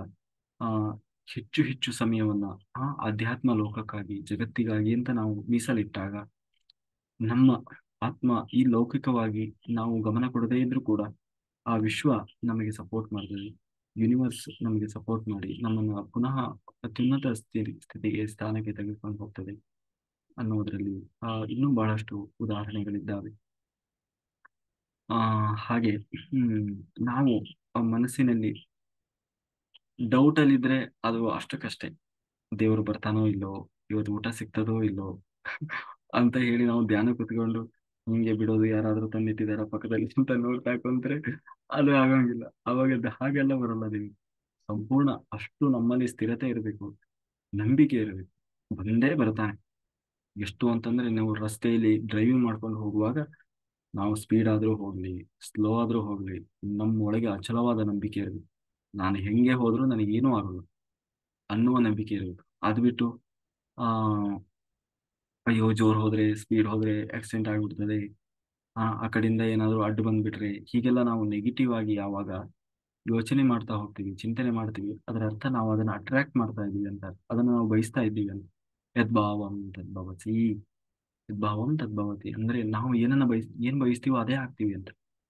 ಯಾವಾಗ್ಲೂ ನಮ್ಮಲ್ಲಿ ಅಚಲವಾದ ನಂಬಿಕೆ ಇರ್ತದೆ, ಏನೇನೂ ಆಗೋಲ್ಲ, ನನ್ನ ರಕ್ಷಣೆಗೆ ದೇವರಿದ್ದಾನೆ ಅನ್ನೋ ನಂಬಿಕೆಯಿಂದ ಯಾವಾಗ ನಾವು ಬದುಕ್ತಾ ಇರ್ತೀವಿ, ಅವಾಗ ಏನೂ ಆಗೋದಿಲ್ಲ.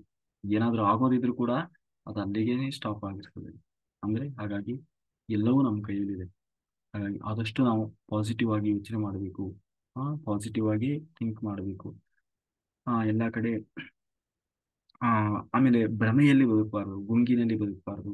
ಹಂಗ್ ಮಾಡಿದ್ರೆ ಹಿಂಗಾಗ್ಬಿಡ್ತದೇನೋ, ಹೀಗಾದ್ರೆ ಹಾಗಾಗ್ಬಿಡ್ತದೇನೋ ಅಂತ ಇದು ಭಯದಲ್ಲಿ, ಭ್ರಮೆಯಲ್ಲಿ ಬದುಕಬಾರ್ದು. ಸಂಪೂರ್ಣ ಆತ್ಮವಿಶ್ವಾಸದಿಂದ, ದೃಢತೆಯಿಂದ ಬದುಕುವುದನ್ನ ಅಭ್ಯಾಸ ಮಾಡಬೇಕು. ಕಾಯೇನ ವಾಚ ಮನಸೇಂದ್ರಿಯರ್ವಾ ಬುದ್ಧ್ಯಾತ್ಮನಾವ ಪ್ರಕೃತೆ ಸ್ವಭಾವದ ಕರೋಮಿ ಯದ್ಯತ್ ಸಕಲಂ ಪರಸ್ಮೈ ನಾರಾಯಣಾಯತಿ ಸಮರ್ಪಯಾಮಿ. ಸರ್ವಂ ಶ್ರೀಕೃಷ್ಣಾರ್ಪಣಮಸ್ತು. Thank you, thank you, thank you. ಯಾರಿಗಾದ್ರೂ ಏನಾದರೂ ಡೌಟ್ ಇದ್ರೆ, ಏನಾದರೂ ಎಕ್ಸ್ಪೀರಿಯನ್ಸ್ ಆಗಿದ್ರೆ ಹ್ಯಾಂಡ್ ರೈಸ್ ಮಾಡಿ ಮಾತಾಡಿ.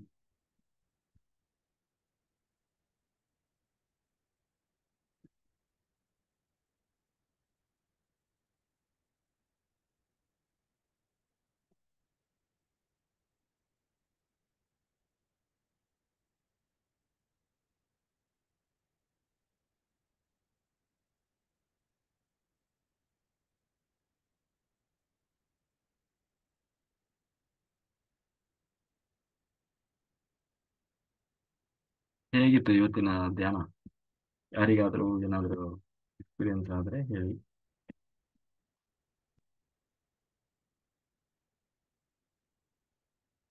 ಯಾರ್ಯಾರೋ ಮೆಸೇಜ್ ಹಾಕಿದ್ದಾರೆ, ಭಯ ಆಗ್ತದಂತೆ, ಹೊಂಗಿ ಸೌಂಡ್ ಬೇಡಂತೆ. ಅದೆಲ್ಲ ಫೋಬಿಯಾ. ಆ ಫೋಬಿಯಾ ಇರಬಾರ್ದು. ಅದು ಕೂಡ ಒಂದು ದೋಷವೇ. ಮೊದಲನೇದಾಗಿ ಆ ಹ್ಮ್ ಮಾಸ್ಟರ್ ಮಾತಾಡಿ. ಸರ್ ನಮಸ್ತೆ ಸರ್. ನಮಸ್ತೆ ಮೇಡಮ್. ಸರ್ 3 days ಮೆಡಿಟೇಷನ್ ನನಗೆ ಎಕ್ಸ್ಪೀರಿಯನ್ಸ್ ಬಂದಿಲ್ಲ ಅಂತ ಹೇಳಿರ್ಲಿಲ್ಲ. ಆದ್ರೆ first day energy full high ಇತ್ತು ಸರ್. ಅಂದ್ರೆ ನೀವು ಡ್ಯಾನ್ಸ್ ಮಾಡಿ ಅಂತ ಮ್ಯೂಸಿಕ್ ಹಾಕ್ದಾಗೆಲ್ಲ ಸ್ಟೆಪ್ಸ್ ಬರ್ತಾ ಇದ್ವು. Second day full energy low ಆಯ್ತು. 3ನೇ ದಿನ ಅಳು ಸ್ಟಾರ್ಟ್. ಅದು ಯಾಕೆ ಅಳ್ತಾ ಇದೀನಿ ಅಂತಾನೆ ಗೊತ್ತಾಗ್ತಿಲ್ಲ. ಅದೇ ಮೆಡಿಟೇಷನ್ ಅಲ್ಲಿ ಕೆಲವ್ರು ಹೇಳ್ತಾ ಇದ್ರು, ಹಿಂಗೆ ಎಕ್ಸ್ಪೀರಿಯನ್ಸ್ ಅಲ್ಲಿ ಕೆಲವ್ರು ಅಳ್ತಾರೆ ಅಂತಂದೇಳಿ. ನನಗೆ ಅದೇ ಡೌಟ್ ಇತ್ತು, ಸುಮ್ನೆ ಅದ್ ಹೇಗೆ ಅಳಕ್ ಸಾಧ್ಯ ಅಂತ. ಬಟ್ ಅದಕ್ಕೆ ರೀಸನ್ ಗೊತ್ತಾಯ್ತು. ಅದು ಸುಮ್ನೆ ಅಳಲ್ಲ, ಅದು ಒಳಗಡೆ ಏನೋ ಎಲ್ಲೋ ಇರುತ್ತೆ, ಅದು ಹೊರಗಡೆ ಬರುತ್ತೆ. ಅದಾದ್ಮೇಲೆ ವಾಲಂಟಿಯರ್ಸ್ ಅಂತೂ ನನಗೆ ತುಂಬಾ ಇಷ್ಟ ಸರ್. 3 ದಿನನೂ ಕೂಡ ಎಲ್ಲಾರ್ನೂ ಅವ್ರು ಎಷ್ಟು ಚೆನ್ನಾಗಿ ನೋಡ್ಕೊಂಡ್ರು ಅಂದ್ರೆ, ನನಗೆ ನಮ್ಮ ಅಮ್ಮನ್ ನೋಡ್ದಂಗ ಆಯ್ತು ಅವ್ರಲ್ಲಿ. ಅಷ್ಟು ಚೆನ್ನಾಗಿ ಅವರು ನೀಟಾಗಿ ವಾಲಂಟಿಯರ್ಸ್ ಮಾಡಿದ್ರು. ನೆಕ್ಸ್ಟ್ ನಾವೆಲ್ಲಾದ್ರೂ ವಾಲಂಟಿಯರ್ ಮಾಡಿದ್ರೆ ಅಷ್ಟೇ ಅಚ್ಚುಕಟ್ಟಾಗಿ ನೀಟಾಗಿ ಮಾಡ್ಬೇಕು ಅಂತ ಅವರಿಂದ ಕಲ್ತೆ. ಅದಾದ್ಮೇಲೆ ಅಡಿಗೆ ಅಂತೂ ತುಂಬಾ ಚೆನ್ನಾಗಿತ್ತು ಸರ್. ನನಗೆ ಯಾವಾಗ್ಲೂ ಇನ್ನೊಂದ್ ಸ್ವಲ್ಪ ಊಟ ಮಾಡಕ್ ಅನಿಸ್ತಿತ್ತು. ಬಟ್ ಬೇಡ, 3 ಡೇಸ್ ಸ್ವಲ್ಪ ಸಮಾಧಾನವಾಗಿರ್ಬೇಕು, ಆಮೇಲೆ ನೋಡೋಣ ಅಂತಂದೇಳಿ. ಬಟ್ ಅಡ್ಗೆ ಅಂತೂ ತುಂಬಾ ಚೆನ್ನಾಗಿತ್ತು ಸರ್, ಊಟ. ಅದೇ ಯಶೋಧ ಮೇಡಮ್ ಮತ್ತೆ ಗ್ರೂಪ್ ಪ್ರತಿಯೊಬ್ರು ಅಲ್ಲಿ ಯಾರ್ಯಾರು ವರ್ಕ್ ಮಾಡಿದ್ರು ಎಲ್ಲರಿಗೂ thank you so much. Next ನಾವು ಅದೇ ಬಂದ್ರೆ ನಾವು ವರ್ಕ್ ಮಾಡ್ತೀವಿ. Thank you sir, thank you meditation ತುಂಬಾ ಚೆನ್ನಾಗಿತ್ತು ಸರ್ ಅದು. Very good madam. ಅಳು ಯಾಕೆ ಬರ್ತದೆ ಅಂದ್ರೆ ಅದು ಒಳಗಡೆ ಭಾವನೆಗಳು ಬ್ಲಾಕೇಜ್ ಇದ್ರೆ ಅಳು ಬರ್ತದೆ. ಹ್ಮ್ ಅದು ಲಾಂಗ್ ಟೈಮಲ್ಲಿ ನಾವು ಕೂತಾಗ ಅಲ್ಲಿ ಬರೀ ಧ್ಯಾನನೂ ಆಗ್ತಾ ಇರ್ತದೆ, ಏನೇನೋ ಆಲೋಚನೆಗಳು ಬರ್ತಾ ಇರ್ತದೆ, ಬ್ಲಾಕೇಜ್ ಎಮೋಷನ್ಸ್ ಇರ್ತದೆ ಒಳಗಡೆ. ಅದು ಬಂದು ಹೊರಗೆ ಹೋಗ್ಬೇಕು. ಹೊರಗೆ ಹೋಗುವಾಗ ಅಳು ಬರ್ತದೆ, ದುಃಖ ಬರ್ತದೆ. ಕೇಳಿ ಎಷ್ಟೊಂದು ಜನ ಆಗ್ತಿದ್ದಾರೆ. ಹ್ಮ್ ಹೌದು ಸರ್, ತುಂಬಾ ಹೈ ಎನರ್ಜಿ ಫೀಲ್ ಆಗ್ತದೆ, ಚೆನ್ನಾಯ್ತು. ಹೌದಾ, ಅಳು ಬರ್ತದೆ, ಅದೆಲ್ಲ ಎಮೋಷನ್ಸ್ ಹೋಗ್ಬೇಕು, ಸುಮ್ಮನೆ ಬರೋಲ್ಲ. ಅಲ್ಲಿ ಇಡೀ ಇಡೀ ನಮ್ಮ ಲೈಫ್ ಒಂದ್ಸರಿ ನಮ್ಮ ಕಣ್ಮುಂದೆ ಬರ್ತದೆ, ನಾವು ಹುಟ್ಟಿದಾಗಿಂದ ಹಿಡಿದು ನಾವು ಹಿಂಗೆಲ್ಲ ಬಂದಿದೀವಿ, ಬೆಳೆದು ಬಂದಿದ್ದೀವಿ, ಅದೆಲ್ಲ ಏನು ಅದೇ ಚಿತ್ತ ಎಲ್ಲ ಕೂತಿರ್ತದೆ ಒಳಗಡೆ. ಅದೆಲ್ಲ ಒಂದೊಂದೇ ಒಂದೊಂದೇ ಒಂದೊಂದೇ ಬರ್ತಾ ಹೋಗ್ತದೆ. ಆವಾಗ ದುಃಖ ಬರ್ತದೆ, ಅದು ಬರ್ತದೆ, ಖುಷಿ ಆಗ್ತದೆ. ಕೊನೆಗೆ ಲಾಸ್ಟಿಗೆ ಅಂತೂ ತೆಗ್ದು ಬಿಡೋಣ ಕಣ್ಣು ಅನ್ನೋಷ್ಟು ಹಿಂಸೆ ಆಗ್ತದೆ. ಅಲ್ವಾ, ಏನು ಬೇಡ, ಇರಿಟೇಷನ್ ಆಗ್ತದೆ, ಮತ್ತೆ ಒಳಗಡೆಯಿಂದ ಮನಸ್ಸು ಗಟ್ಟಿ ಆಗ್ತದೆ. ಇನ್ನೇನು ಇಷ್ಟೊತ್ತೇ ಮಾಡಿದೀನಿ ಯಾಕೆ ಅಂತ ಹೇಳಿ ಮತ್ತೆ ಗಟ್ಟಿತನ. ಎಲ್ಲವೂ ಹೌದು. ಮಾನಸಿಕ ವೀಕ್ನೆಸ್ ಅನ್ನೋದು ಕಂಟ್ರೋಲ್ ಆಗಿ ಆ ಸ್ಟ್ರಾಂಗ್ನೆಸ್ ಅನ್ನೋದು ಬರುತ್ತೆ ಮನಸ್ಸಿನ ಒಳಗಡೆ. ಯಾಕೆಂದ್ರೆ 3 ದಿವಸ ಅಷ್ಟು ಹಗಲು ರಾತ್ರಿ, 3 ಹಗಲು 3 ರಾತ್ರಿ ಕಣ್ಣಿಗೆ ಬಟ್ಟೆ ಕಟ್ಕೊಂಡು ಕೂರೋದು ಅಂದ್ರೆ ಅದು ಸುಮ್ಮನೆ ಅಲ್ಲ ಅದು. ಅದಕ್ಕೆ ಬಹಳ ಬಹಳ ಗುಂಡಿಗೆ ಬೇಕದು. 1 ಅವರ್. ಥರ್ಡ್ ಡೇ ಅಂತೂ ಸರ್ ನನಗೆ ಹೆಂಗ್ ಕುತ್ಕೊಂಡ್ರು ನನಗೆ ಅದು ಸೆಟ್ ಆಗ್ತಾ ಇಲ್ಲ. 3ನೇ ದಿನ ಫುಲ್ ಒದ್ದಾಡ್ಬಿಟ್ಟೆ ಮಾತ್ರ. ಅದು ಹೆಂಗ್ ಕುತ್ಕೊಂಡ್ರು ಸೆಟ್ ಆಗ್ತಿಲ್ಲ, ಹೆಂಗೆ ಅಂತ ಬಿಟ್ಟು ಸಾಕು ಮುಗ್ಸೋಣ ಅನ್ಸ್ತಾ ಇತ್ತು. ಬಟ್ ಮುಗಿಯೋವರೆಗೂ ಫುಲ್ 3 ದಿನಾನು ಕುತ್ಕೊಂಡಿದ್ದು ಸಮಾಧಾನ ಇದೆ ಸರ್. ಉಡುಪಿಗಿಂತಲೂ ಇದು ಇದು ಏನೋ ಒಂಥರ ವಿಶೇಷವಾಗಿತ್ತು, ನನ್ನ ಅನುಭವದ ಪ್ರಕಾರ. ಈ ಸಾರಿ ಇದು ನೆಕ್ಸ್ಟ್ ವರ್ಕ್ಶಾಪ್ ಇನ್ನೂ ಭರ್ಜರಿ ಇರ್ತದೆ. ತುಂಬಾ ಜನ ಮಾಸ್ಟರ್ಸ್ ಬರ್ತಾರೆ. ಆ ಮುಂದೆ ಮುಂದೆ ಹೋಗ್ತಾ ಹೋಗ್ತಾ ಒಂದಕ್ಕಿಂತ ಒಂದು ಚೆನ್ನಾಗಿ ಬರ್ತಾ ಹೋಗ್ತವೆ.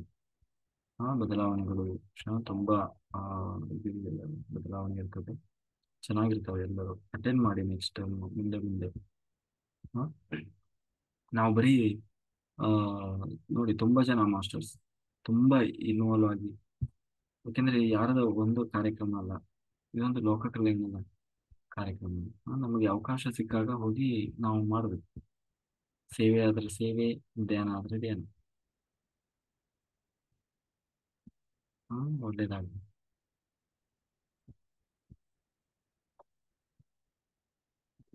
ಬೇರೆ ಯಾರಾದ್ರೂ ಮಾತಾಡ್ತೀರಾ?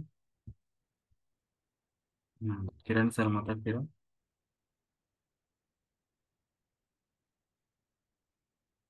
ಅನ್ಮ್ಯೂಟ್ ಮಾಡಿ.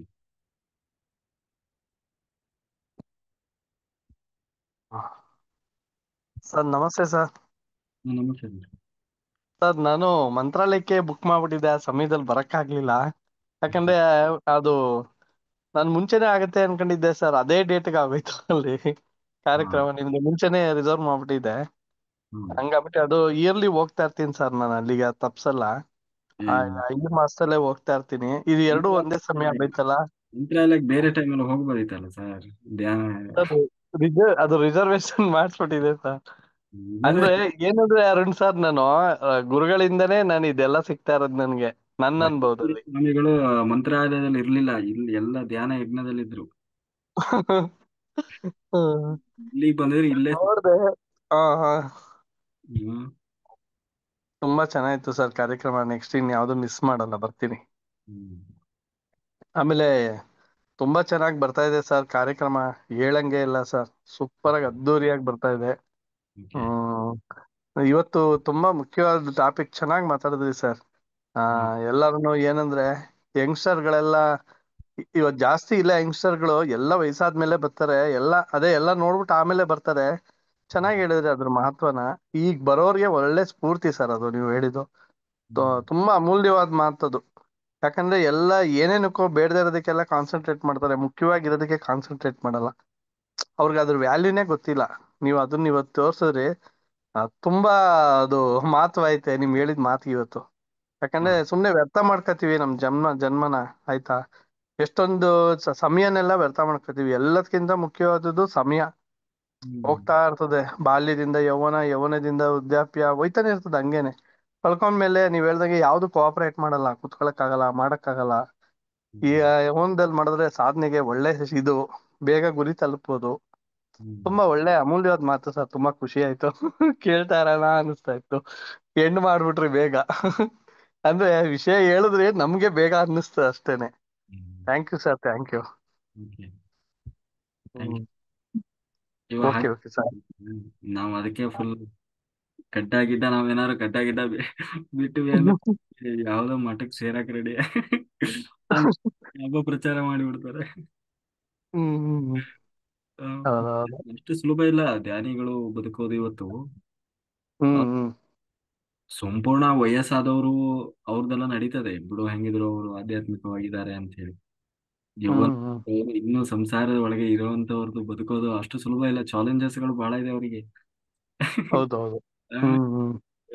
ಎಲ್ಲ ಹೌದೌದು. ಫ್ಯಾಮಿಲಿಯಲ್ಲಿ, ಫ್ರೆಂಡ್ಸ್ ಹ್ಮ್. ಎಲ್ಲರೂ ಒಂದ್ ರೀತಿ ವಿಚಿತ್ರವಾಗಿ ನೋಡ್ತಿರ್ತಾರೆ. ಇವ್ರು ಏನು ಇವ್ನು ಚೆನ್ನಾಗಿದ್ನಲ್ಲ ಇಷ್ಟ ದಿವಸ ಹಿಂಗಾದ ಅಂತ ಹೇಳಿ. ಹೌದೌದು. ಹೋದಲ್ಲೆಲ್ಲ ಹೋದಲ್ಲೆಲ್ಲ ಬೆಳ್ಳುಳ್ಳಿ ತಿನ್ನಲ್ಲ ಅಂತಾನೆ. ಆ ಹ್ಮ್. ಏನಂತೀವಿ, ಪಾತ್ರೆ ಶುದ್ಧಿ ಇಲ್ಲ ಅಂತಾನೆ. ಹೌದು. ಹ್ಮ್ ಅವ್ರು ಮಾಡಿದ್ದು ತಿನ್ನಲ್ಲ, ಇವ್ರು ಮಾಡಿದ್ದು ತಿನ್ನಲ್ಲ ಅಂತಾರೆ. ಹೀಗೆ ಮೊದ್ಲು ಹ್ಮ್. ಎಲ್ಲ ತಿಂತಿದ್ದ, ಎಲ್ಲ ಇದು ಮಾಡ್ತಿದ್ದ, ಯಾಕೆ ಹಿಂಗಾಗ್ಬಿಟ್ಟು. ಹೌದು ಸರ್, ಹೌದು. ಹ್ಮ್. ಸರ್ ಅದ್ರಲ್ಲೂ ಏನಂದ್ರೆ, ಈ ಈ ಸೆಷನ್ ಅಲ್ಲಿ ನಿಮ್ ಇದ್ರಲ್ಲಿ ನಡೀತಾ ಇರೋದ್ರಲ್ಲಿ ಹ್ಮ್ ಆ ತುಂಬಾ ವಿಚಾರಗಳು ಸಿಗ್ತಾ ಇದೆ ಸರ್. ಯಾವ ಇದ್ರಲ್ಲೂ ಸಿಗ್ತಾ ಇಲ್ಲ ಅಷ್ಟೊಂದು. ಯಾಕಂದ್ರೆ ಎಲ್ಲ ಹೋದ್ರೆ ಒಂದೊಂದ್ ಸ್ವಲ್ಪ ಸ್ವಲ್ಪ ವಿಷಯಗಳು ಸಿಗುತ್ತೆ, ಆ ಒಂದೇ ವಿಷಯ ಇಟ್ಕೊಂಡು ಇದ್ ಮಾಡ್ತಾ ಇರ್ತಾರೆ. ಎಲ್ಲ ಟೋಟಲ್ ಆಗಿ ಸಿಗ್ತಾ ಇದೆ. ಒಂಥರ ಮಾಲ್ಗ್ ಹೋದ್ರೆ ಎಲ್ಲ ಸಿಗುತ್ತಲ್ಲ ಸರ್, ಹಂಗೆ ಏನ್ ಬೇಕೆಲ್ಲ ಎಲ್ಲಾ ಹ್ಮ್ ವಿಷಯನ. ಯಾಕಂದ್ರೆ ನಮ್ಗೆ ದೇಹದಿಂದ ಹಿಡ್ದು ನೋಡಿ, ಎಕ್ಸಸೈಸು, ನಮ್ಮ ಪ್ರತ್ಯಾಹಾರ, ಧ್ಯಾನ, ಆಮೇಲೆ ಅಲ್ಲಿ ಬರ್ತಕ್ಕಂಥ ಎಲ್ಲಾ ಸಮಸ್ಯೆಗಳು. ಇವತ್ ನೋಡಿ, ಇವತ್ತೊಂದು ವಿಚಾರ ಹೇಳಿದ್ರು, ಯಾರು ಬರ್ಬೇಕು ಧ್ಯಾನಕ್ಕೆ, ಯಾವಾಗಿಂದ ರೂಢಿಸ್ಕೋಬೇಕು, ಈ ತರ ಈ ಅಮೂಲ್ಯವಾದ ಈ ತರ ವಿಷಯಗಳೆಲ್ಲ ಎಕ್ಸ್ಪೆಕ್ಟೇ ಮಾಡಿಲ್ಲ ಹೆಂಗ್ ಸಿಗುತ್ತೆ ಅಂತ ಸರ್, ನಿಜವಾಗ್ಲು. ಏನು ಬರೀ ಪ್ರವಚನ ಇದನ್ನೇ ಮಾಡ್ತಾರ, ಬರೀ ಏನು ಭಗವದ್ಗೀತೆ ಹೇಳ್ತೀರಾ, ಇಲ್ಲ ರಾಮಾಯಣ ಹೇಳ್ತೀರಾ, ಮಹಾಭಾರತ ಹೇಳ್ತೀರಾ, ಅಂದ್ರೆ ಇದೆಲ್ಲ ಈ ಬೇಸಿಕ್ ಸಿಂಪಲ್ ವಿಚಾರಗಳು ಎಷ್ಟು ಮಹತ್ವ ಐತೆ.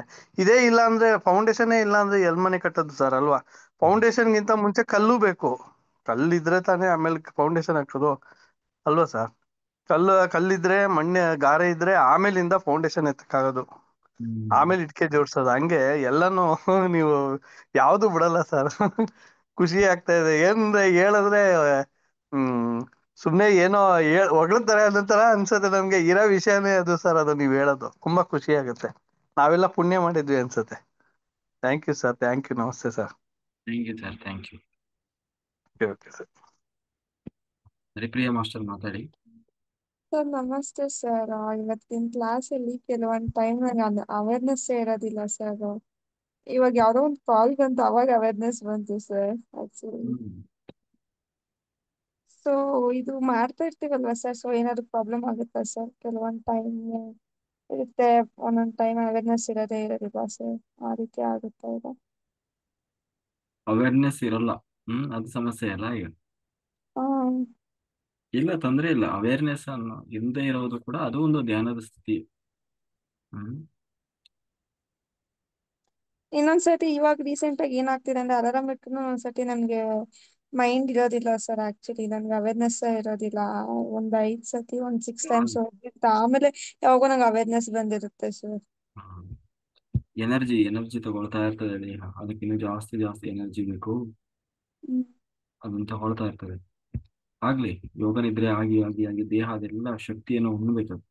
ಶಕ್ತಿ ಪಡೆದು ಪಡೆದು ಪಡೆದು ಪಡೆದು ಲಾಸ್ಟಿಗೆ ಬೆಂಕಿ ಬೆಂಕಿ ಜ್ವಾಲೆ ತರ ಆಗ್ಬೇಕು. ಆಮೇಲೆ ಅದು ಅವೇರ್ನೆಸ್ ಅನ್ನೋದು ಇರ್ತದೆ. ಇನ್ನು ಅದು ಈ ಶಕ್ತಿ ಬೇಕಾಗಿದೆ ನಮ್ಮ ಎಥರಿಕ್ ಬಾಡಿ, ಸೂಕ್ಷ್ಮ ಶರೀರಕ್ಕೆ. ಅದಕ್ಕೆ ಎಷ್ಟು ಶಕ್ತಿ ತುಂಬಿ ಅದು ಉಕ್ಕಬೇಕದು. ಓವರ್ಫ್ಲೋ ಓವರ್ಫ್ಲೋ ಆಗೋದು ಯಾವಾಗ ಅಂತಂದ್ರೆ, ಆ ಸೂಕ್ಷ್ಮ ಶರೀರ ಹೊರಗೆ ಬರಬೇಕು. ಅಲ್ಲಿಗೆ ಅದು ಸಂಪೂರ್ಣ ಆಗಿದೆ ಅಂತ ಅರ್ಥ. ನಮ್ಮ ಮಣಿಪೂರಕ ಚಕ್ರದಿಂದ ಹೊರಗಡೆ ಬರಬೇಕು ಹೊಕ್ಕಳದಿಂದ. ಅದನ್ನೇ ನಾವು ಆಸ್ಟ್ರಲ್ ಟ್ರಾವೆಲ್ ಅಂತೀವಿ. ಅದು ಆಗಬೇಕು ಅಂತಂದ್ರೆ ಅಷ್ಟು ಶಕ್ತಿ ಪಡ್ಕೋಬೇಕದು. ಅಲ್ಲಿವರೆಗೂ ಅದು ಪಡಿತಾನೆ ಇರಲಿ, ಹೋಗ್ತಾ ಇರಲಿ. ನಮಗೆ ಒಂದು ಭ್ರಮೆ ಏನಂದ್ರೆ, ನಮಗೆ ಧ್ಯಾನದಲ್ಲಿ ಏನಾದ್ರೂ ಎಕ್ಸ್ಪೀರಿಯನ್ಸ್ ಆದ್ರೆ ಮಾತ್ರ ನಮ್ಗೆ ಧ್ಯಾನ ಚೆನ್ನಾಗ್ತಾ ಇದೆ ಅಂತ ಅರ್ಥ. ಹಾಗೇನಲ್ಲ. ಎಕ್ಸ್ಪೀರಿಯನ್ಸ್ ಅನ್ನೋದು ಜಸ್ಟ್ ಒಂದು ಪಾರ್ಟ್ ಅಷ್ಟೇ. ಅದು ಎಕ್ಸ್ಪೀರಿಯನ್ಸ್ ಆಗೋದು ಒಂದು ಹಂತ ಅಷ್ಟೇ. ಅದಕ್ಕೂ ಅದಕ್ಕೂ ಮೇಲಿನ ಹಂತಗಳಿದಾವೆ. ಎಕ್ಸ್ಪೀರಿಯನ್ಸ್ ಆಗದೆ ಇರೋದು ಅದರ ಮುಂದಿನ ಹಂತ. ಎಕ್ಸ್ಪೀರಿಯನ್ಸ್ ಆಗೋದು ಒಂದು ಹಂತ ಆದ್ರೆ ಅದರ ಮುಂದಿನ ಹಂತ ಎಕ್ಸ್ಪೀರಿಯನ್ಸ್ ಆಗದೆ ಇರೋದು. ಹ ಹಾಗೆ ಒಂದೊಂದು ಕೂಡ ಒಂದೊಂದು ಹಂತಗಳು. ಅದನ್ನೆಲ್ಲ ದಾಟ್ತಾ ಹೋಗ್ಬೇಕು. ಎಕ್ಸ್ಪೀರಿಯನ್ಸ್ ಅಂತಂದ್ರೆ ಏನು? ಕೆಲವೊಮ್ಮೆ ನಮ್ಮ ಕರ್ಮಗಳು ನಮ್ಮ ಕಣ್ಮುಂದೆ ಪಾಸ್ ಆಗ್ತದೆ, ಅದು ಕೂಡ ಒಂದು ಎಕ್ಸ್ಪೀರಿಯನ್ಸ್. ಕರ್ಮ ಇಲ್ದವರಿಗೆ ಇಂಟ್ಯೂಷನ್ ಅಂದ್ರೆ ಯೂನಿವರ್ಸ್ ನಮಗೆ ಕೆಲವೊಂದು ಮೆಸೇಜ್ಗಳನ್ನು ಕೊಡ್ತಾ ಇರ್ತದೆ, ಆಯ್ತಾ? ಅದು ಒಂದು ಎಕ್ಸ್ಪೀರಿಯನ್ಸ್. ಅದು ಆಗದೇ ಇದ್ರೂ ಕೂಡ ಆತ್ಮಕ್ಕೆ ಏನ್ ಬೇಕೋ ಅದು ಆಗ್ತಾನೆ ಇರ್ತದೆ. ಆತ್ಮಕ್ಕೆ ಊಟ ಅನ್ನೋದು ನಿರಂತರವಾಗಿ ಆಗ್ತಾ ಇರ್ತದೆ, ಅದು ಮುಖ್ಯ. ಧ್ಯಾನ ಅಂದ್ರೆ ಇಷ್ಟೇ ಮೇಡಮ್, ಆತ್ಮ ಮತ್ತೆ ಪರಮಾತ್ಮ ಆದಷ್ಟು ಒಂದಾಗಿರುವ ಸಮಯ, ಅದೇ ಮುಖ್ಯ. ನಿನ್ನೆ ನಾನು ಹೇಳಿದ್ನಲ್ಲ, ಏನು ಆ ಒಂದು ಜಿರಳೆ ಗುಯಿಂಗುಡೋದು, ಅದು ನಿರಂತರವಾಗಿ ಜಿರಳೆ ಗುಯಿಂಗುಡ್ತಾ ಆ ತನ್ನ ಅಸ್ತಿತ್ವವನ್ನೇ ಕಳ್ಕೊಂಡು ಒಂದು ಎರಡು ರೆಕ್ಕೆಯನ್ನ ಪಡೆದು ಒಂದು ಇನ್ನೊಂದು ಬೇರೆ ಪ್ರಭೇದದ ಜೀವಿಯಾಗಿ ಹಾರಿ ಹೋಗ್ತದೆ. ಹಾಗೆ ಆದಷ್ಟು ನಮ್ಮ ಆತ್ಮವನ್ನ ಪರಮಾತ್ಮನೊಂದಿಗೆ ಸಮ್ಮಿಲನ ಮಾಡಿ ಆ ಸಮಯವನ್ನ ದೀರ್ಘಕಾಲ ತಗೊಂಡು ಹೋಗ್ತಾ ಏನಾಗ್ತದೆ, ಅದೇ ಶಾಶ್ವತವಾಗಿ ಒಂದಾಗ್ತದೆ. ಅಂದ್ರೆ ಕೊನೆಗೆ ಅದು ಆ ಪರಮಾತ್ಮನಲ್ಲೇ ಒಂದು ಸಾರಿ ಲೀನ ಆಗಿಬಿಡ್ತದೆ. ಅದನ್ನ ನಾವು ಅಭ್ಯಾಸ ಮಾಡಿಸ್ತಾ ಏನಾಗ್ತದೆ, ಆತ್ಮ ಪರಮಾತ್ಮ ಇಬ್ರು ಒಂದೇ ಆಗ್ತಾರೆ, ಆತ್ಮಾರಾಮ. ಅಷ್ಟೇ ಮಾಡ್ಬೇಕು, ಅಷ್ಟೇ ಆಗೋದು ಧ್ಯಾನದಲ್ಲಿ. ಅದ್ರ ಕಡೆಗೆ ನಮ್ಮ ಗಮನ ಜಾಸ್ತಿ ಇರ್ಬೇಕು. ಅದು ಬಿಟ್ಟು ಇದು ಯಾವುದೇ ಎಕ್ಸ್ಪೀರಿಯನ್ಸು, ಯೋಗ ನಿದ್ರೆ, ಇದು ಯಾವುದು ಮುಖ್ಯ ಅಲ್ಲ. ನನಗೆ ಅವೇರ್ನೆಸ್ ಇದೆ, ಅವೇರ್ನೆಸ್ ಇಲ್ಲ, ನನಗೆ ಇಂಟ್ಯೂಷನ್ ಬರ್ತಾ ಇಲ್ಲ, ನನಗೆ ಪ್ರಶ್ನೆಗಳಿಗೆ ಉತ್ತರ ಸಿಗ್ತಾ ಇಲ್ಲ, ಇದು ಯಾವುದು ಮುಖ್ಯ ಅಲ್ಲ. ಮುಖ್ಯ ಯಾವುದು? ಆತ್ಮ ಮತ್ತೆ ಪರಮಾತ್ಮ ಯಾವಾಗ್ಲೂ ಒಂದಾಗಿರ್ಬೇಕು. ಮನಸ್ಸು ಶೂನ್ಯವಾದಾಗ ಅವೆರಡು ಒಂದಾಗಿ ಇರ್ತವೆ. ಯಾವಾಗಿರ್ತದೆ? ಆತ್ಮಸ್ಥಿತಿಯಲ್ಲಿರುವಾಗ, ಏನೋ ಧ್ಯಾನ ಸ್ಥಿತಿಯಲ್ಲಿರುವಾಗ ಅದೆರಡು ಒಂದಾಗಿರ್ತದೆ. ಅವಾಗ ಡಿಸ್ಟರ್ಬ್ ಮಾಡಬಾರ್ದು. ಅದು ನಿರಂತರವಾಗಿ ಆಗ್ತಾ ಏನಾಗ್ತದೆ, ಕೊನೆಗೊಂದು ಸಾರಿ ಪರಮಾತ್ಮನಲ್ಲಿ ಆತ್ಮ ಒಂದಾಗಿ ಬಿಡ್ತದೆ. ಆತ್ಮನೂ ಕೂಡ ಪರಮಾತ್ಮನಾಗ್ತಾನೆ. ಆಯ್ತಾ? ನಿನ್ನೆ ದತ್ತಾತ್ರೇಯ ಹೇಳಿದ್ರಲ್ವಾ, ಹಾಗೆ. ಈಗ ವಿಜಯ ಮೇಡಮ್ ಮಾತಾಡಿ. Thank you sir. Thank you madam. ನಮಸ್ತೆ ಸರ್. ಸರ್ ಹಾ, ಇವತ್ತಿನ ಆಡಿಯೋ ಗ್ರೂಪ್ ಅಲ್ಲಿ ಸೆಂಡ್ ಮಾಡಿ ಸರ್. ನಾನು ಯೋಗ ನಿದ್ರೆಗೆ ಹೋಗ್ಬಿಟ್ಟಿದ್ದೆ, ನೀವು ಹೇಳಿದ್ ಕೇಳಿಸ್ಕೊಲಿಲ್ಲ. ಯಾವ ಆಡಿಯೋ? ಇವತ್ತಿನ ಕ್ಲಾಸ್ ಇತ್ತು. ಅದು ಯೂಟ್ಯೂಬ್ ಅಲ್ಲಿ ಬಂದಿರ್ತದೆ, ಬೆಳಿಗ್ಗೆ ಎದ್ದು ನೋಡ್ರಿ. ಹೌದಾ ಸರ್? ನಾನು ಗ್ರೂಪ್ ಅಲ್ಲಿ ಹಾಕ್ತಿರ್ತೀರಲ್ಲ, ಗ್ರೂಪ್ ಅಲ್ಲಿ. ಇವತ್ತು ಶೇರ್ ಮಾಡಿದಾರಲ್ಲ, ಅದರಲ್ಲಿ ಇರ್ತದೆ. ಸರಿ ಸರಿ ಸರ್. ಇನ್ನೊಂದು ಕ್ವಶನ್ ಸರ್. ನಾನು 3 ದಿನದಿಂದ ಯಾರನ್ನ ಕೇಳ್ಬೇಕಂತ ಬಹಳ ತಲೆಯಲ್ಲಿ ಕೊರಿತಿದೆ ಸರ್. ಒಬ್ರು ಧ್ಯಾನಿಗಳು ನನ್ಗೆ ಏನ್ ಕೇಳಿದ್ರಂದ್ರೆ, ನೀವು ಯಾಕೆ ಯಜ್ಞ ಅಂತ ಬೆನ್ನ ಹತ್ತೀರಿ? ಮನಿ ಒಳಗ್ ಕುತ್ಕೊಂಡು ಧ್ಯಾನ ಮಾಡ್ರಿ. ನೀವು ಥಾಟ್ಲೆಸ್ 5 ನಿಮಿಷ ಧ್ಯಾನ ಮಾಡಿದ್ರು ಅದು ಧ್ಯಾನ. ನೀವು 3 ದಿನ ಬಿಟ್ಟು 9 ದಿನ 10 ದಿನ ಕಣ್ ಕಟ್ ಕುತ್ಕೊಂಡ್ರು ನಿಮಗ್ ವಿಚಾರಗಳು ಬಂದ್ರೆ ಅದು ಧ್ಯಾನ ಅಲ್ಲ. ಕಾಶಿಗೆ ಯಾಕೆ ಹೋಗ್ತೀರಿ? ಮನಿ ಒಳಗನೆ ಕಾಶಿ ಬರ್ಬೇಕು. ನಾವ್ ಎಲ್ಲಿರ್ತೀವಿ ಅಲ್ಲೇ ದೇವ್ರು ಬರ್ಬೇಕು, ನಾವ್ ಎಲ್ಲಿ ಕೂತಿರ್ತೀವಿ ಅಲ್ಲೇ ಕಾಶಿ ಬರ್ಬೇಕಂತ ಅವ್ರು ಹೇಳ್ತಾರೆ ಸರ್. ಅವ್ರ ಮಾತಿಗೆ ನನ್ಗೇನ್ ಆನ್ಸರ್ ಮಾಡ್ಬೇಕಷ್ಟು ಇನ್ನು ನಂಗೆ ಅನುಭವ ಇಲ್ಲ ಸರ್. ನಾನು ಧ್ಯಾನಕ್ಕೆ ಬಂದ್ ಬಹಳ ದಿನ ಆಗಿಲ್ಲ, ಏನ್ ಹೇಳ್ಬೇಕಂತ ಗೊತ್ತಾಗ್ಲಿಲ್ಲ. ನನಗ್ ಮಾತ್ರ ಯಜ್ಞಗಳನ್ನ ಅಟೆಂಡ್ ಮಾಡೋದು ಬಹಳ ಚೆನ್ನಾಗಿ ಅನ್ಸಿದೆ. ಅವ್ರು ಯಾಕೆ ಹಿಂಗ್ ಹೇಳಿದ್ರು? ನೀವು ಎಲ್ಲಿ ಹೋದ್ರು ಮೆಡಿಟೇಷನ್ ಅಲ್ಲ ಅದು, ನೀವು ಕೂತಲ್ಲೇ ಕಾಶಿ ಬರ್ಬೇಕಂತ ಅವ್ರು ಹೇಳ್ತಾರೆ ಸರ್. ಇದಕ್ಕೆ ನಿಮ್ಮ ಉತ್ತರ ಏನು ಸರ್?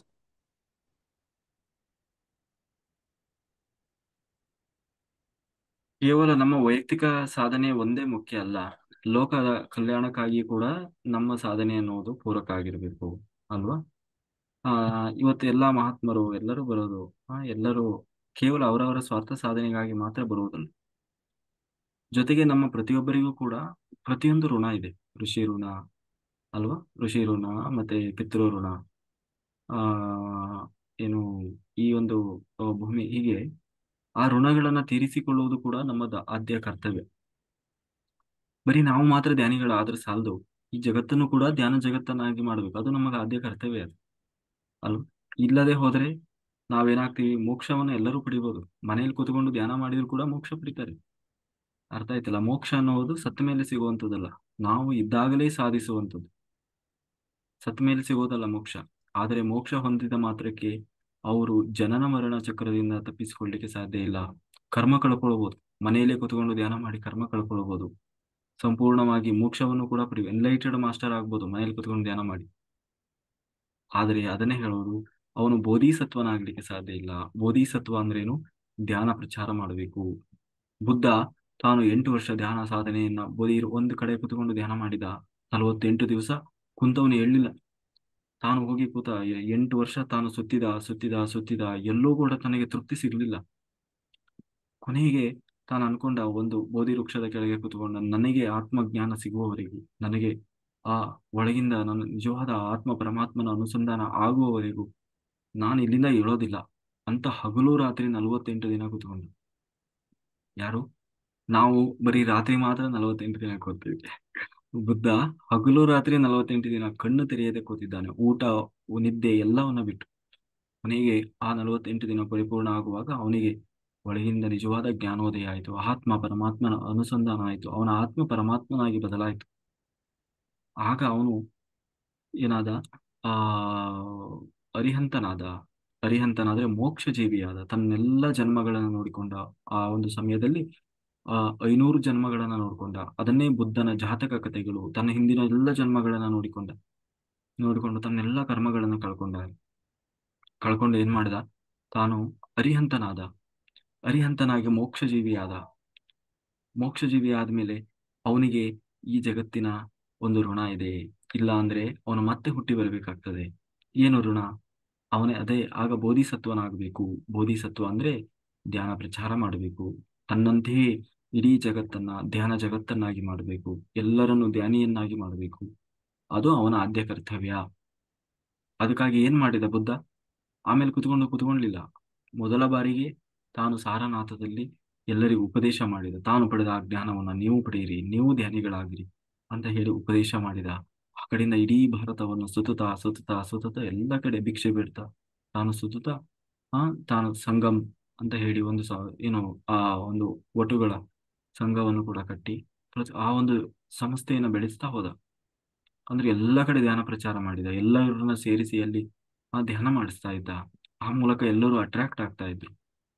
ನಾವು ಒಂದು ಕಡೆ ಹೋಗಿ 4 ಲಕ್ಷ ಸಾವಿರಾರು ಜನ, 100 ಜನ ಕೂತು ಧ್ಯಾನ ಮಾಡಿದಾಗ ಆ ಒಂದು ಪಾಸಿಟಿವ್ ವೈಬ್ರೇಷನ್ ಏನಿದೆ, ಆ ಇಡೀ ಜಾಗವನ್ನ, ಅಲ್ಲಿರುವಂತ ನೆಗೆಟಿವ್ ಥಾಟ್ಸ್ಗಳನ್ನ, ಯಾಕೆಂದ್ರೆ ಮನುಷ್ಯ ಇವತ್ತು ಅದರಲ್ಲೂ ಕಲಿಯುಗದಲ್ಲಿ ಎಲ್ಲಾ ರೀತಿಯಿಂದಲೂ ಅವನು ಗಬ್ಬೆಬ್ಬಿಸ್ಬಿಟ್ಟಿದ್ದಾನೆ. ಎಲ್ಲ ನೆಗೆಟಿವ್ ಥಾಟ್ಸ್ ಹಾಕಿ ಹಾಕಿ ಹಾಕಿ ಆಧ್ಯಾತ್ಮದಲ್ಲಿ ಇರೋರು ಕೂಡ ಸಾಕೋ ಅನ್ನೋವಾಗಿದೆ. ಆಮೇಲೆ ಆಧ್ಯಾತ್ಮದಲ್ಲಿ ಬರುವವರಿಗೂ ಕೂಡ ಆಸಕ್ತಿ ಇಲ್ಲ. ಇಂತಹ ಒಂದು ನೆಗೆಟಿವ್ ಆಲೋಚನೆ ಥಾಟ್ಸ್ ಎಲ್ಲ ಅಲ್ಲಿ ಇರ್ತಿರ್ತದೆ. ಅವಾಗ ನಾವು ಎಲ್ಲ ಸಾಧನೆ ಮಾಡಿದಂತಹ ಯೋಗಿಗಳು ಅಲ್ಲಿ ಹೋಗಿ ಕೂತು ಧ್ಯಾನ ಮಾಡಿದಾಗ ಎಲ್ಲ ದೇವತೆಗಳು ಅಸ್ಟ್ರಲ್ ಮಾಸ್ಟರ್ಸ್ ಬರ್ತಾರೆ. ನಾವು ಮಾತ್ರ ಅಲ್ಲಿ ಕೂತಿರೋಲ್ಲ. ಆಮೇಲೆ ಇನ್ನೊಂದೇನು ಅಂತ ಹೇಳ್ತಾರೆ ಅಂದ್ರೆ, ಸೂಕ್ಷ್ಮ ಜಗತ್ತಿನ ಮಾಸ್ಟರ್ಸ್ ಏನಿದೆ ಅವರಿಗೆ ಧ್ಯಾನ ಮಾಡುವ ಅವಕಾಶ ಇರೋದಿಲ್ಲ. ಅಂದ್ರೆ ಅವರು ಧ್ಯಾನ ಮಾಡ್ಲಿಕ್ಕೆ ಆಗೋಲ್ಲ. ನಮ್ಮ ಜೊತೆಗೆ ಬಂದು ನಾವು ಧ್ಯಾನ ಮಾಡುವುದನ್ನು ನೋಡ್ತಾರೆ, ಆಶೀರ್ವಾದ ಮಾಡ್ತಾರೆ, ಅವರ ಫ್ರೀಕ್ವೆನ್ಸಿಯೊಂದಿಗೆ ನಮ್ಮನ್ನು ಕನೆಕ್ಟ್ ಮಾಡ್ತಾರೆ. ಆದರೆ ಅವರು ಕೂತು ಧ್ಯಾನ ಮಾಡಿ ಧ್ಯಾನ ಶಕ್ತಿಯನ್ನು ಪಡೀಲಿಕ್ಕೆ ಆಗೋದಿಲ್ಲ. ಯಾಕೆಂದ್ರೆ ದೈಹಿಕ ದೇಹ ಬೇಕು ಅದಕ್ಕಾಗಿ ನಾವು ಧ್ಯಾನ ಮಾಡ್ತಾ ಇದೀವಲ್ಲ, ನಮಗೆ ಸಪೋರ್ಟ್ ಮಾಡ್ತಾರೆ, ಅದನ್ನು ಬಯಸ್ತಾರೆ, ಅದಕ್ಕೆ ಬೇಕಾದಂತ ಅವಕಾಶಗಳನ್ನು ಒದಗಿಸಿ ಕೊಡ್ತಾರೆ, ಮತ್ತೆ ಎಲ್ಲರಿಗೂ ಆಶೀರ್ವಾದ ಅನುಗ್ರಹ ಮಾಡ್ತಾರೆ. ಅವಾಗೇನಾಗ್ತದೆ? ಆ ಒಂದು ಸುತ್ತಲಿನ ಎಲ್ಲ ಸಾವಿರಾರು ಕಿಲೋಮೀಟರ್ ದೂರದವರೆಗೂ ಅದರ ವೈಬ್ರೇಷನ್ ಇರ್ತದೆ. ಅಲ್ಲಿರುವ ಎಲ್ಲ ನೆಗೆಟಿವ್ಸ್ ಎಲ್ಲ ಕ್ಲಿಯರ್ ಆಗಿ ಒಂದು ಪಾಸಿಟಿವ್ ವೈಬ್ ಅನ್ನೋದು ಶುರುವಾಗ್ತದೆ. ಎಷ್ಟೋ ಜನ ಅದರಿಂದ ಧ್ಯಾನಕ್ಕೆ ಬರ್ತಾರೆ, ಅದನ್ನು ನೋಡಿ ಧ್ಯಾನಕ್ಕೆ ಬರ್ತಾರೆ. ಹಾಗೆ ನಾವು ಬೋಧಿಸತ್ವರಾಗಿ ಧ್ಯಾನ ಪ್ರಚಾರದ ಭಾಗವಾಗಿ ಧ್ಯಾನ ಯಜ್ಞ ಅನ್ನುವುದು ಬಹಳ ಮುಖ್ಯವಾದ ಪಾತ್ರವನ್ನು ವಹಿಸ್ತದೆ. ಇಂದೂ ಕೂಡ ಇದು ಹೊಸದಾಗಿ ನಾವು ಹಿಡಿದಿರೋದಲ್ಲ. ನೀವೆಲ್ಲ ಪುರಾಣಗಳನ್ನು ತೆಗೆದುಕೊಂಡು ವೈಶಂಪಾಯನವರು ಅಂತ ಇರ್ತಾರೆ ಅಲ್ವ, ಅವರೆಲ್ಲ ಹೋಗಿ ಈ ಚಂಪಾರಣ ಅನ್ನುವಂತ ಒಂದು ಪ್ರದೇಶ, ಅಲ್ಲಿ ಹೋಗಿ, ಅಂದ್ರೆ ಇವತ್ತಿನ ಉತ್ತರ ಭಾರತದ ಒಂದು ಇದರಲ್ಲಿ ಬರ್ತದೆ. ಎಲ್ಲ ಒಂದು ಯೂನಿವರ್ಸಿಟಿಗಳು ಅಥವಾ ಹಿಂದೆ ಗುರುಕುಲ ಅಂತ ಹೇಳ್ತೀವಿ ನಾವು, ಆ ಒಂದು ಗುರುಕುಲದ ಹಾಗೆ ಇರ್ತಾ ಇತ್ತು. ಅಲ್ಲೆಲ್ಲ ಋಷಿಮುನಿಗಳು, ಯೋಗಿಗಳು ಬಂದು ಕೂತು ಧ್ಯಾನ ಮಾಡ್ತಾ ಇದ್ರು, ಸಜ್ಜನ ಸಾಂಗತ್ಯವನ್ನು ಮಾಡ್ತಾ ಇದ್ರು. ಹಿಂದೆ ಇದು ಶಂಕರಾಚಾರ್ಯರ ಸಮಯದಲ್ಲೂ ಕೂಡ ಬರ್ತದೆ. ಯಾಕೆ ಹಾಗೆ ಮಾಡ್ತಾ ಇದ್ರು ಅಂತಂದ್ರೆ ಆ ಮೂಲಕ ಲೋಕ ಕಲ್ಯಾಣ ಮಾಡ್ತಾ ಇದ್ರು, ಒಂದೊಂದು ಕಡೆ ಹೋಗಿ ಸೇರ್ತಾ ಇದ್ರು. ಹಂಗಾಗಿ ನಾನು ಮನೇಲಿ ಕೂತ್ಕೊಂಡು ಸಾಧನೆ ಮಾಡೋದು ಎಲ್ಲರೂ ಮಾಡ್ಬೋದು, ಅದೇನು ಯಾರಿಗೂ ಗೊತ್ತಿಲ್ಲ ಅಂತೇನಿಲ್ಲ. ಆದ್ರೆ ಅಷ್ಟಕ್ಕೆ ಆ ಸಾಧನೆ ಅನ್ನೋದು ಪರಿಪೂರ್ಣ ಆಗೋದಿಲ್ಲ. ಬೋಧಿಸತ್ವನಾಗಿ ಧ್ಯಾನ ಪ್ರಚಾರ ಮಾಡಬೇಕು. ಅದೂ ಕೂಡ ಆ ಯಾವಾಗ ಅವನು ಧ್ಯಾನ ಪ್ರಚಾರ ಮಾಡಿ ಬೋಧಿಸತ್ವನಾಗಿ ಧ್ಯಾನ ಪ್ರಚಾರ ಮಾಡ್ತಾನೆ, ಆಗ ಆ ಆತ್ಮ ಬುದ್ಧನಾಗ್ತಾನೆ, ಬುದ್ಧತ್ವ ಸ್ಥಿತಿಯನ್ನು ತಲುಪ್ತದೆ. ಇಲ್ಲ ಅಂತಂದ್ರೆ ಕರ್ಮ ಕಳ್ಕೊಂಡಿರ್ತಾನೆ, ಮೋಕ್ಷ ಜೀವಿಯಾಗಿರ್ತಾನೆ, ಆದರೆ ಜನನ ಮರಣ ಚಕ್ರದಿಂದ ತಪ್ಪಿಸಿಕೊಂಡಿರುವುದಿಲ್ಲ. ಅಂದ್ರೆ ಮತ್ತೆ ಅವನು ಜನ್ಮ ತಗೊಂಡು ಬರ್ಬೇಕಾಗ್ತದೆ. ಅವನು ಮೋಕ್ಷ ಹೊಂದಿದ್ರೂ ಕೂಡ, ಎನ್ಲೈಟೆಡ್ ಮಾಸ್ಟರ್ ಆಗಿದ್ರೂ ಕೂಡ ಮತ್ತೆ ಜನ್ಮ ತಗೊಳ್ಬೇಕಾಗ್ತದೆ. ಅದಕ್ಕೆ ಏನ್ ಮಾಡಬೇಕು? ಧ್ಯಾನ ಪ್ರಚಾರ ಮಾಡಬೇಕು. ಯಾರು ಧ್ಯಾನ ಪ್ರಚಾರ ಮಾಡ್ತಾ ಇದ್ದಾರೆ ಅವರ ಜೊತೆಗೆ ಹೋಗಿ ಸೇರ್ಬೇಕು ನಾವು. ಸೇರಿದಾಗ ಏನಾಗ್ತದೆ, ಆ ಆ ಒಂದು ಕಾರ್ಯ ಅನ್ನೋದು ನಡೀತದೆ. ಇನ್ನು ನೋಡಿ, ಅಲ್ಲಿ ನಾವು ಏನೋ ಸಸ್ಯಾಹಾರ ರ್ಯಾಲಿ ಮಾಡಿದ್ವಿ, 4,000 ಪಾಂಪ್ಲೆಟ್ಗಳನ್ನ ಹಂಚಿದ್ವಿ. ಅಲ್ಲಿ ಏನೋ ಒಂದು ಎಲ್ಲರೂ ನಿಂತ್ಕೊಂಡು ನೋಡ್ತಾ ಇದ್ರು. ಆ 4,000ರಲ್ಲಿ 4,000ನೂ ಬರ್ತಾರೆ ಅಂತ ನಾನು ಹೇಳ್ತಿಲ್ಲ, ಆದ್ರೆ ಅಟ್ಲೀಸ್ಟ್ 100 ಜನ ಬಂದ್ರು, ಅದು ದೊಡ್ಡ ಬದಲಾವಣೆ ಅಲ್ವಾ? ಆ 100 ಜನ ಮತ್ತೆ 100 ಜನರನ್ನ ಹುಟ್ಟು ಹಾಕ್ತಾರೆ, ಅವ್ರು ಇನ್ನೂ 1,000 ಜನರನ್ನ ಹುಟ್ಟು ಹಾಕ್ತಾರೆ. ಒಬ್ಬ ಧ್ಯಾನಿ ಎಷ್ಟೊಂದು ಜನ ಧ್ಯಾನಿಗಳನ್ನ ಹುಟ್ಟು ಹಾಕ್ತಾರಲ್ವ? ಹಾಗೆ ಅದು ಒಂದು ಆ, ಈ ಅದಕ್ಕಾಗಿ ಇದು ಲೋಕ ಕಲ್ಯಾಣದ ಕೆಲಸ ಅಂತ ಹೇಳೋದು. ಒಬ್ಬ ಪತ್ರಿಜಿ ಒಬ್ರಿಗೆ ಧ್ಯಾನ ಹೇಳ್ಕೊಡ್ಲಿಕ್ಕಾಗಿ ಅದು ಎಷ್ಟೋ ಕಿಲೋಮೀಟರ್ ನಡ್ಕೊಂಡು ಹೋಗಿ, ಒಂದೇ ಬಸ್ಸಲ್ಲಿ ಹೋಗಿ, ಎಷ್ಟೋ 4-5 ವರ್ಷ ಒಬ್ರಿಗೋಸ್ಕರ ಹೋಗಿ ಧ್ಯಾನ ಹೇಳ್ಕೊಡ್ತಾ ಇದ್ರಂತೆ. ಅಯ್ಯೋ, ಇದು ನನಗೆಲ್ಲ ಯಾಕೆ ಬೇಕು, ನನ್ನ ಪಾಡಿ ನಾನು ಧ್ಯಾನ ಮಾಡ್ಕೊಂಡು ಕೂತ್ಕೊಳ್ಳೋಣ ಅಂತ ಅವ್ರು ಏನಾದ್ರೂ ಪತ್ರಿಜಿ ಮನೇಲೆ ಕೂತಿದ್ರೆ ಅವ್ರದ್ದು ಸಾಧನೆ ಆಗ್ತಾ ಇತ್ತು ಅಲ್ವ? ಹಾಗಂತ ಹೇಳಿ ಅವರು ತಲೆ ಕೆಡಿಸ್ಕೊಳ್ಳದೆ ಸುಮ್ಮನೆ ಮನೇಲಿ ಕೂತಿದ್ರೆ ಇವತ್ತು ಲಕ್ಷಾಂತರ ಜನ ಧ್ಯಾನಿಗಳು, ಕೋಟ್ಯಾಂತರ ಜನ ಧ್ಯಾನಿಗಳಾಗ್ಲಿಕ್ಕೆ ಆಗ್ತಾ ಇರ್ಲಿಲ್ಲ. ಕೋಟ್ಯಾಂತರ ಜನ ಯೋಗಿಗಳಾಗಿ ಬದಲಾಗ್ಲಿಕ್ಕೆ ಸಾಧ್ಯ ಆಗ್ತಾ ಇರ್ಲಿಲ್ಲ. ಒಬ್ಬ ಪತ್ರಿಜಿ ತಾವು ಸಾಧನೆ ಮಾಡಿ, ತಾವು ದೊಡ್ಡ ಮಹಾಯೋಗಿಯಾಗಿ ಕೊನೆಗೊಂದು ದಿನ ಅವ್ರ ಪಾಡಿನ ಇದನ್ನು ಪಡ್ಕೊಂಡು ಹೋಗ್ಬಿಡ್ತಾ ಇದ್ರು ಅಲ್ವ? ಆದ್ರೆ ಇವತ್ತು ಆ ಭಾಗ್ಯವನ್ನ ನಮ್ಮಂತವ್ರು ನಿಮ್ಮಂತವ್ರು ಎಲ್ಲರೂ ಪಡ್ಕೊಳ್ಲಿಕ್ಕೆ ಆಗ್ತಾ ಇತ್ತ? ಇಲ್ಲ. ಹಾಗಾಗಿ ಅದು ಅಜ್ಞಾನದಲ್ಲಿರುವವರು, ಅದರ ಮಹತ್ವವನ್ನ ತಿಳಿಯದೇ ಇದ್ದವರು, ಆ ನಂದು ಆಯ್ತು, ನನ್ನ ಮನೆ ಆಯ್ತು, ನನ್ನ ಸಂಸಾರ ಆಯ್ತು ಅಂತ ಸ್ವಾರ್ಥದಿಂದ ಯೋಚನೆ ಮಾಡುವವರು ಹಾಗೆ ಹೇಳಿರ್ತಾರೆ. ನಮ್ಮ ಆ ಬರೀ ನಮ್ಮ ಸ್ವಾರ್ಥ ಸಾಧನೆ ಮಾತ್ರ ಅಲ್ಲ, ಆತ್ಮದ ಉದ್ಧಾರದ ಜೊತೆಗೆ ಇಡೀ ಆ ಜಗತ್ತಿನ ಒಳಿತನ್ನು ಕೂಡ ಬಯಸುವುದು ನಮ್ಮ ಆದ್ಯ ಕರ್ತವ್ಯ. ಅವಾಗಲೇ ನಾವು ಬುದ್ಧ ಅನ್ನೋದು ಒಬ್ಬ ವ್ಯಕ್ತಿಯ ಹೆಸರಲ್ಲ, ಒಂದು ಆತ್ಮದ ಸ್ಥಿತಿ. ಒಂದು ಆತ್ಮ ಆ ಬುದ್ಧತ್ವ ಯೋಗೀಶ್ವರನಾಗಬೇಕು. ಯಾವಾಗ? ಮೊದಲು ಅರಿಹಂತನಿಂದ ಬೋಧಿಸತ್ವನಿಂದ ಬುದ್ಧನಾಗುವುದು. ಅಂದ್ರೆ ಧ್ಯಾನ ಪ್ರಚಾರ ಮಾಡಿ ಮಾಡಿ ಮಾಡಿ ಎಷ್ಟೋ ಜನರನ್ನ ತನ್ನಂತೆಯೇ ಒಬ್ಬ ಮಾಸ್ಟರ್ ಆಗಿ ತಯಾರು ಮಾಡಿದಾಗ ಈ ಲೋಕದ ಋಣ ಅನ್ನೋದು ಅವನಿಗೆ ಮುಗಿತದೆ. ಆಗ ಅವನು ಬುದ್ಧನಾಗ್ತಾನೆ. ಆಯ್ತಾ ಮೇಡಮ್?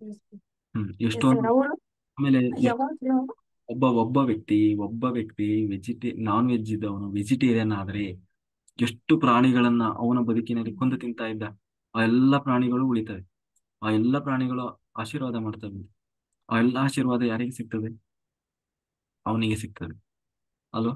ಆ ಹಾಗೆ ಆಮೇಲೆ ಅದೆಲ್ಲರಿಗೂ ಆ ಆಮೇಲೆ ಎಷ್ಟೋ ಯೋಗಿಗಳು ಬಂದು ಸೇರಿರ್ತಾರೆ, ಬೇರೆ ಬೇರೆ ಸಾಧನೆ ಮಾಡಿದವರು ಇರ್ತಾರೆ, ಜಾಸ್ತಿ ಜಾಸ್ತಿ ಸಾಧನೆ ಮಾಡಿ ಗೊತ್ತಿಲ್ಲ ಯಾರ್ಯಾರು ಯಾವ ದೇವತೆ ಅವತಾರ ಗೊತ್ತಿಲ್ಲ ಅಲ್ವಾ? ಯಾರ್ಯಾರು ಎಂತೆಂತ ಮಹಾಪುರುಷರು ಹಿಂದೆ ಎಂತೆಂತ ಯೋಗಿಗಳಾಗಿದ್ರು, ಯಾರ್ಯಾರು ಏನೇನು ಋಷಿಮುನಿಗಳಾಗಿದ್ರು, ಅದೆಲ್ಲ ನಮ್ಗೆ ಗೊತ್ತಿರೋಲ್ಲ. ಅಂತವರ ಸಂಘ ಸಿಗೋದು ಅದು ಅಷ್ಟು ಸುಲಭದ ಮಾತಲ್ಲ. ಅಂತವರ ಸಂಘ ಆಗಬೇಕು. ನಮ್ದು ಯಾರ್ಯಾರ್ದೋ ಸಂಘ ಆಗ್ತಾ ಇರ್ತದೆ ಆದ್ರೆ ಅಂತ ಸಂಘ ಆಗ್ಬೇಕು. ಎಲ್ಲಿ ಸಿಗ್ತಾರೆ ಅವಾಗ? ಅಂತ ಜಾಗದಲ್ಲಿ ಹೋದಾಗ ಮಾತ್ರ ಸಂಘ ಸಿಗ್ತದೆ. ಸಜ್ಜನ ಸಾಂಗತ್ಯ ಆಗ್ತದೆ. ಸರ್ ಅವ್ರು ಯಾವಾಗ್ಲೂ ಹೇಳ್ತಿರ್ತಾರೆ, ಅವ್ರು 3 ವರ್ಷ ಆಯ್ತು ಸರ್ ಧ್ಯಾನಕ್ಕೆ ಬಂದೆ, ಬಹಳ ಚೇಂಜಸ್ ಇದೆ ಸರ್ ಅವ್ರ ಹತ್ರ. ಅವ್ರು ನನಗೆ ಹೇಳ್ತಾರ, ನೀವು ಬಂದ್ ಈಗ ಸ್ವಲ್ಪ ದಿನ ಆಯ್ತು, ನಿಮಗ್ ನೀವು ಟೈಮ್ ಕೊಟ್ಕೋರಿ, ಇಷ್ಟು ಸಣ್ಣ ಮಗು ಇದೆ, ಪ್ರಚಾರಕ್ಕೆ ಹೋಗೋದು ಯಾಕೆ ಬೇಕು ನಿಮ್ಗೆ? ನೀವು ಮನ್ಯಾಗ ಕೂತ್ಕೋರಿ, ಮೊದ್ಲ ನಿಮ್ ಮನಿ ಮಕ್ಕಳ ಗಂಡ ನೋಡ್ಕೋರಿ, ಆಮೇಲೆ ನೀವು ಪ್ರಚಾರ ಮಾಡಕ್ ಇನ್ನೂ ಸಾಕಷ್ಟು ಟೈಮ್ ಐತಿ.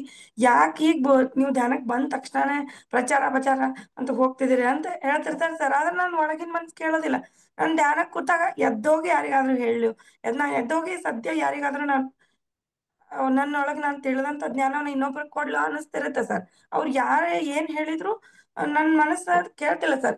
ಸಾಕಷ್ಟು ಜನ ನಕ್ಷತ್ರಿಕರು ನೀವು ಮೊನ್ನೆ ಹೇಳಿದ್ರಲ್ಲ, ಆ ರೀತಿ ನಾನು ಕಾಶಿಗೆ ಹೋಗದೆ ರೀತಿ ತಡೀತಿದ್ದಾರೆ ಸರ್.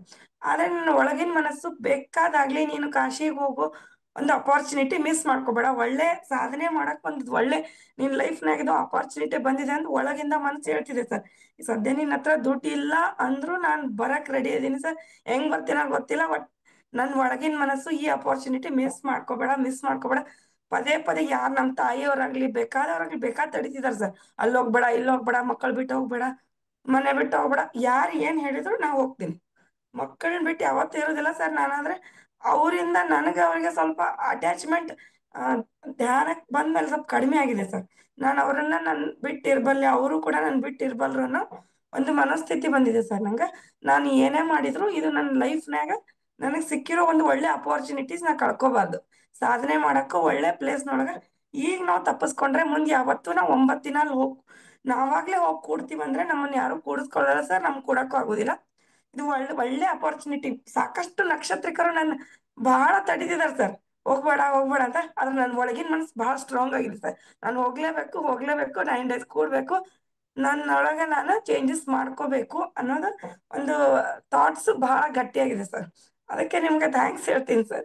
ಅದು ನಿಮ್ಮ ಒಂದು ಆಶೀರ್ವಾದದಿಂದ ನಾನು ಇಷ್ಟು ಗಟ್ಟಿಯಾಗಿ ಇವತ್ತು ಮಾತಾಡ್ತಿದ್ದೀನಿ sir. Thank you sir, thank you so much. Very good madam. ಒಳ್ಳೇದಾಗ್ಲಿ. ಹಾ ಸರ್ ಮೇಡಮ್ ಮಾತಾಡಿ. ನಮಸ್ತೆ ಸರ್. ನಮಸ್ತೆ ಮೇಡಮ್. ಕ್ಲಾಸ್ ತುಂಬಾ ಚೆನ್ನಾಗಿತ್ತು ಸರ್. ಸ್ವೀಟ್ ಅಂಡ್ ಶಾರ್ಟ್ ಆಗಿತ್ತು. ಎಷ್ಟು ಬೇಗ ಮುಗಿಸ್ಬಿಟ್ರಲ್ಲ ಅಂತ ಅನ್ಕೊಂಡ್ವಿ. ಆಮೇಲೆ ಇವತ್ತಿನ ಧ್ಯಾನಿಗಳ ಸಂಭಾಷಣೆ ಕೂಡ ತುಂಬಾ ಚೆನ್ನಾಗಿತ್ತು. ಹಾ ಒಳ್ಳೆ ರೀತಿಯಾಗಿತ್ತು. ಈಗ ಎಷ್ಟೋ ಜನ ಹೇಳ್ಕೊಂಡ್ರಿ ಗದಗ ಯಜ್ಞವನ್ನ ಮಿಸ್ ಮಾಡ್ಕೊಂಡ್ವಿ ಅಂತ. ಇನ್ನೊಂದ್ಸರಿ ಯಾಕೆ ನೀವು ಗದಗಿಗೆ ಬರಬಾರ್ದು? ಯಾಕೆಂದ್ರೆ ಇದೇ ತಿಂಗಳು ಆಗಸ್ಟ್ 8ನೇ ತಾರೀಕು ನಮ್ಮ ಪಿರಾಮಿಡ್ನ ಲೋಕಾರ್ಪಣೆ ಇದೆ. ಸತತ 24 ಗಂಟೆಗಳ ಕಾಲ ಅಖಂಡ ಧ್ಯಾನ ಇರುತ್ತೆ. ನಮ್ಮ ಅರುಣ್ ಕುಮಾರ್ ಸರ್ ಅವರ ಮಾರ್ಗದರ್ಶನದಲ್ಲೇ ಇರುತ್ತೆ. ನಮ್ ಗ್ರ್ಯಾಂಡ್ ಮಾಸ್ಟರ್ ಅಂತೂ ಬಂದೇ ಬರ್ತಾರೆ. ಹಾಗಾಗಿ ಯಾರ್ಯಾರು ಮಿಸ್ ಮಾಡ್ಕೊಂಡಿರೋ ಮತ್ತೆ ಚಾನ್ಸ್ನ ನಾವು ಯಾಕೆ ನೀವು ಪಡ್ಕೋಬಾರ್ದು? ಎಲ್ರೂ ಕೂಡ ತಮ್ಮಲ್ಲಿ ವಿನಯಪೂರ್ವಕವಾಗಿ ಎಲ್ಲಾ ಆತ್ಮಬಂಧುಗಳಲ್ಲಿ ವಿನಂತಿಸಿಕೊಳ್ಳೋದೇನಂದ್ರ ಇದೇ ತಿಂಗಳು ಆಗಸ್ಟ್ 8ಕ್ಕೆ ಶುಕ್ರವಾರ ದಿನ ಎಲ್ಲರೂ ಕೂಡ ಯಾರ್ಯಾರು ಸಾಧ್ಯ ಆಗತ್ತೆ ಎಲ್ಲರೂ ಮತ್ತೊಮ್ಮೆ ನಾವು ನಮ್ಮ ಗ್ರ್ಯಾಂಡ್ ಮಾಸ್ಟರ್ ಜೊತೆ ಸೇರ್ಕೊಂಡು ಸರ್ಗೂ ಕೂಡ ಮೊದಲ ಪಿರಾಮಿಡ್ ಉದ್ಘಾಟನೆ ಇದು. ಅದು ಡಬಲ್ ಪಿರಾಮಿಡ್ನ ಉದ್ಘಾಟನೆ ಮಾಡಕ್ಕೆ ಸರ್ ಬರ್ತಾ ಇದ್ದಾರೆ. ನೀವು ಕೂಡ ಯಾಕೆ ಡಬಲ್ ಧಮಾಕ ಮಾಡ್ಕೋಬಾರ್ದು ಅಂತ ನಾನು ಈ ಮೂಲಕ ವಿನಂತಿಸ್ಕೊಳ್ತೀನಿ. ಎಲ್ರೂ ಬನ್ನಿ ಮಾಸ್ಟರ್ಸ್, ಯಾರು ಮಿಸ್ ಮಾಡ್ಕೋಬೇಡಿ. ಸರ್ ಬರ್ತಾ ಇದ್ದಾರೆ. ಫಸ್ಟ್ ಆಗ್ಲೇ ಇನ್ವೈಟ್ ಮಾಡಿದೀನಿ ಸರ್ಗೆ. ಎಷ್ಟೋ ಜನ ಮಿಸ್ ಆಗಿದ್ದೀರಾ ಇದ್ರಲ್ಲಿ, ಯಾಕಂದ್ರೆ ಗುಡಾಕೇಶ ಧ್ಯಾನಿಗಳೇ ಮಿಸ್ ಆಗಿದ್ದೀರಾ. ಹಾಗಂತ ಮಿಸ್ ಆದವ್ರು ಅಷ್ಟೇ ಬರ್ರಿ ಅಂತ ಹೇಳ್ತಲ್ಲ, ಎಲ್ರೂ ಕೂಡ ಬನ್ನಿ. ಮಿಸ್ ಆದವರು ಮತ್ತೊಮ್ಮೆ ಅವಕಾಶವನ್ನ ಸದುಪಯೋಗ ಮಾಡ್ಕೋಬಹುದು. ಸರ್ ತಾವೇನ್ ಹೇಳ್ತೀರಾ? ಕರೆಕ್ಟ್ ಮೇಡಮ್, ಕರೆಕ್ಟ್ ಇದೆ. ಒಂದು ಪಿರಮಿಡ್ ಉದ್ಘಾಟನೆ ಅಂದ್ರೆ ಮಿಸ್ ಮಾಡಬಾರ್ದಂತೆ. ರ್ಯಾಲಿಗಳು ಪಿರಮಿಡ್ಗಳಿದ್ದಲ್ಲಿ ಹೋಗ್ಲೇಬೇಕು. ಖಂಡಿತ ಬರ್ತಾರೆ ಮೇಡಮ್. ನೋಡಿ ಎಷ್ಟೊಂದ್ ಜನ ಹ್ಯಾಂಡ್ ರೈಸ್ ಮಾಡಿದಾರೆ ಬರ್ತೀವಿ ಅಂತ. ಮಾಸ್ಟರ್ ಬರ್ತಾರೆ ಬಿಡಿ, ಎಲ್ಲ ಸುತ್ತಮುತ್ತ ಇರೋರು. ಎರಡೆರಡು ಪಿರಮಿಡ್ ಅಂದ್ರೆ ಅಂತ ಅನ್ಕೋಬೇಡ್ರಿ, ಬರ್ರಿ ಮತ್ತೆ. ಹೆಂಗಿದ್ರೆ ಒಂದ್ಸರಿ ಬಂದ್ ಹೋಗಿ ಹೆಂಗ್ ಬರ್ಬೇಕು ಅಂತ ರೂಟ್ ಗೊತ್ತಾಗಿದೆ ಅಲ್ಲ, ಗೊತ್ತಾಗಿದೆ ಅಲ್ಲ ಸರ್. ಹಂಗಾಗಿ ಎಲ್ಲ ರೆಡಿ ಆಗ್ತಾರೆ. ಬನ್ನಿ ಎಲ್ಲ ಪಿರಮಿಡ್ ಅಲ್ಲಿ ಕೂತ್ಕೊಂಡು ಧ್ಯಾನ ಮಾಡೋಣ. Okay madam. Thank you. Sir okay, thank you. All of welcome. Sarika master ಮಾತಾಡಿ.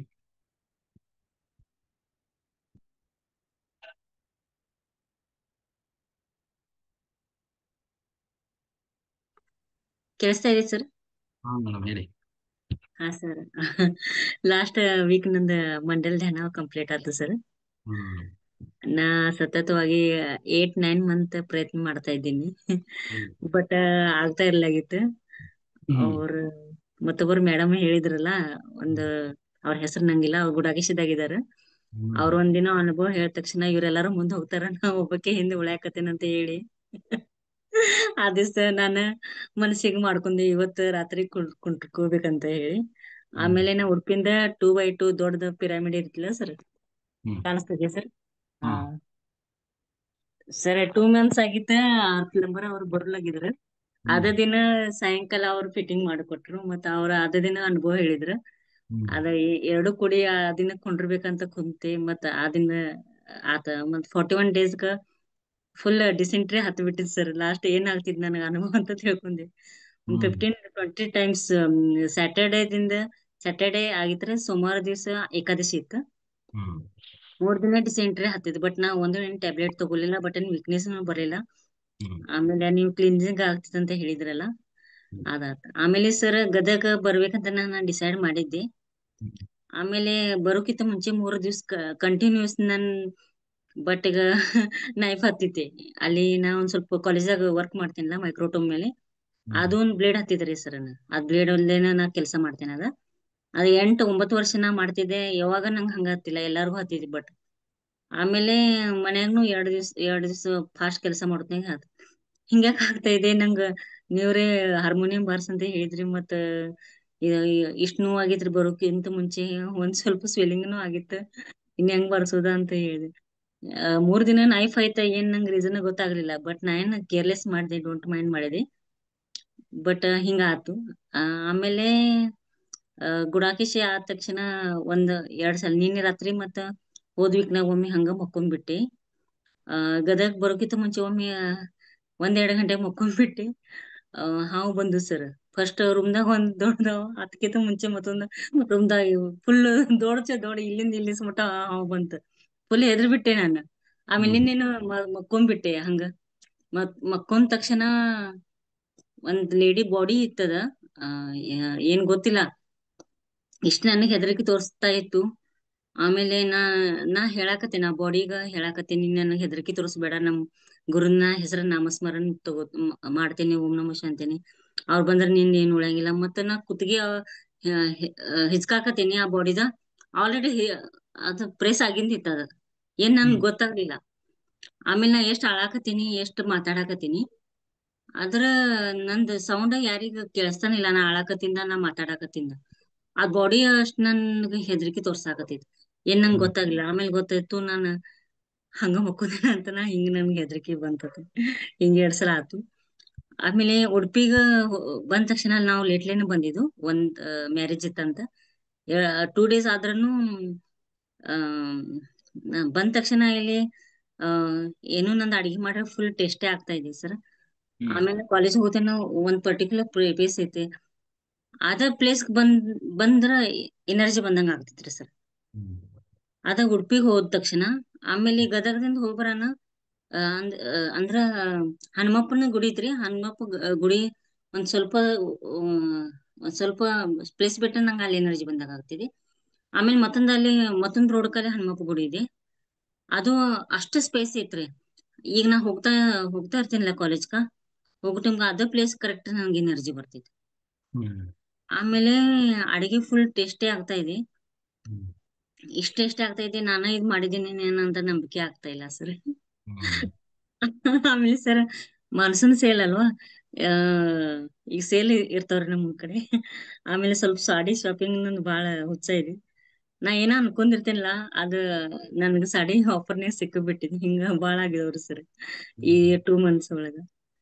ಆಮೇಲೆ ನಾದ್ ಗುಡಾಕೇಶಿ ನನ್ಗೆ ಯಾಕೆ ಆಗ್ತಾ ಇಲ್ಲ ಅಂತ ಸತತ ಪ್ರಯತ್ನ ಮಾಡ್ತಾ ಇದ್ದೀನಿ. ಬಟ್ ಎವ್ರಿ ಡೇ ಮಾರ್ನಿಂಗ್ ನಂಗೆ ಅನಿಸ್ತಿತ್ತು ಎಲ್ಲಾರು ಮಾಡ್ತಾರ, ನನ್ಗೆ ಯಾಕೆ ಆಗ್ತಾ ಇಲ್ಲ. ನಾನು ನಿಮ್ಗೆ 2-3 ಸಲ ಫೋನ್ ಹಚ್ಚಿದ್ದೆ. ಬಟ್ ನನಗ ಬಾಳ ಆದ್ರ 12 ತಕ ಕುಂಡಿರ್ತಿದ್ದೆ. ಆಮೇಲೆ ನಿದ್ದಿನ ಬಂದ್ಬಿಡ್ತಿತ್ತು.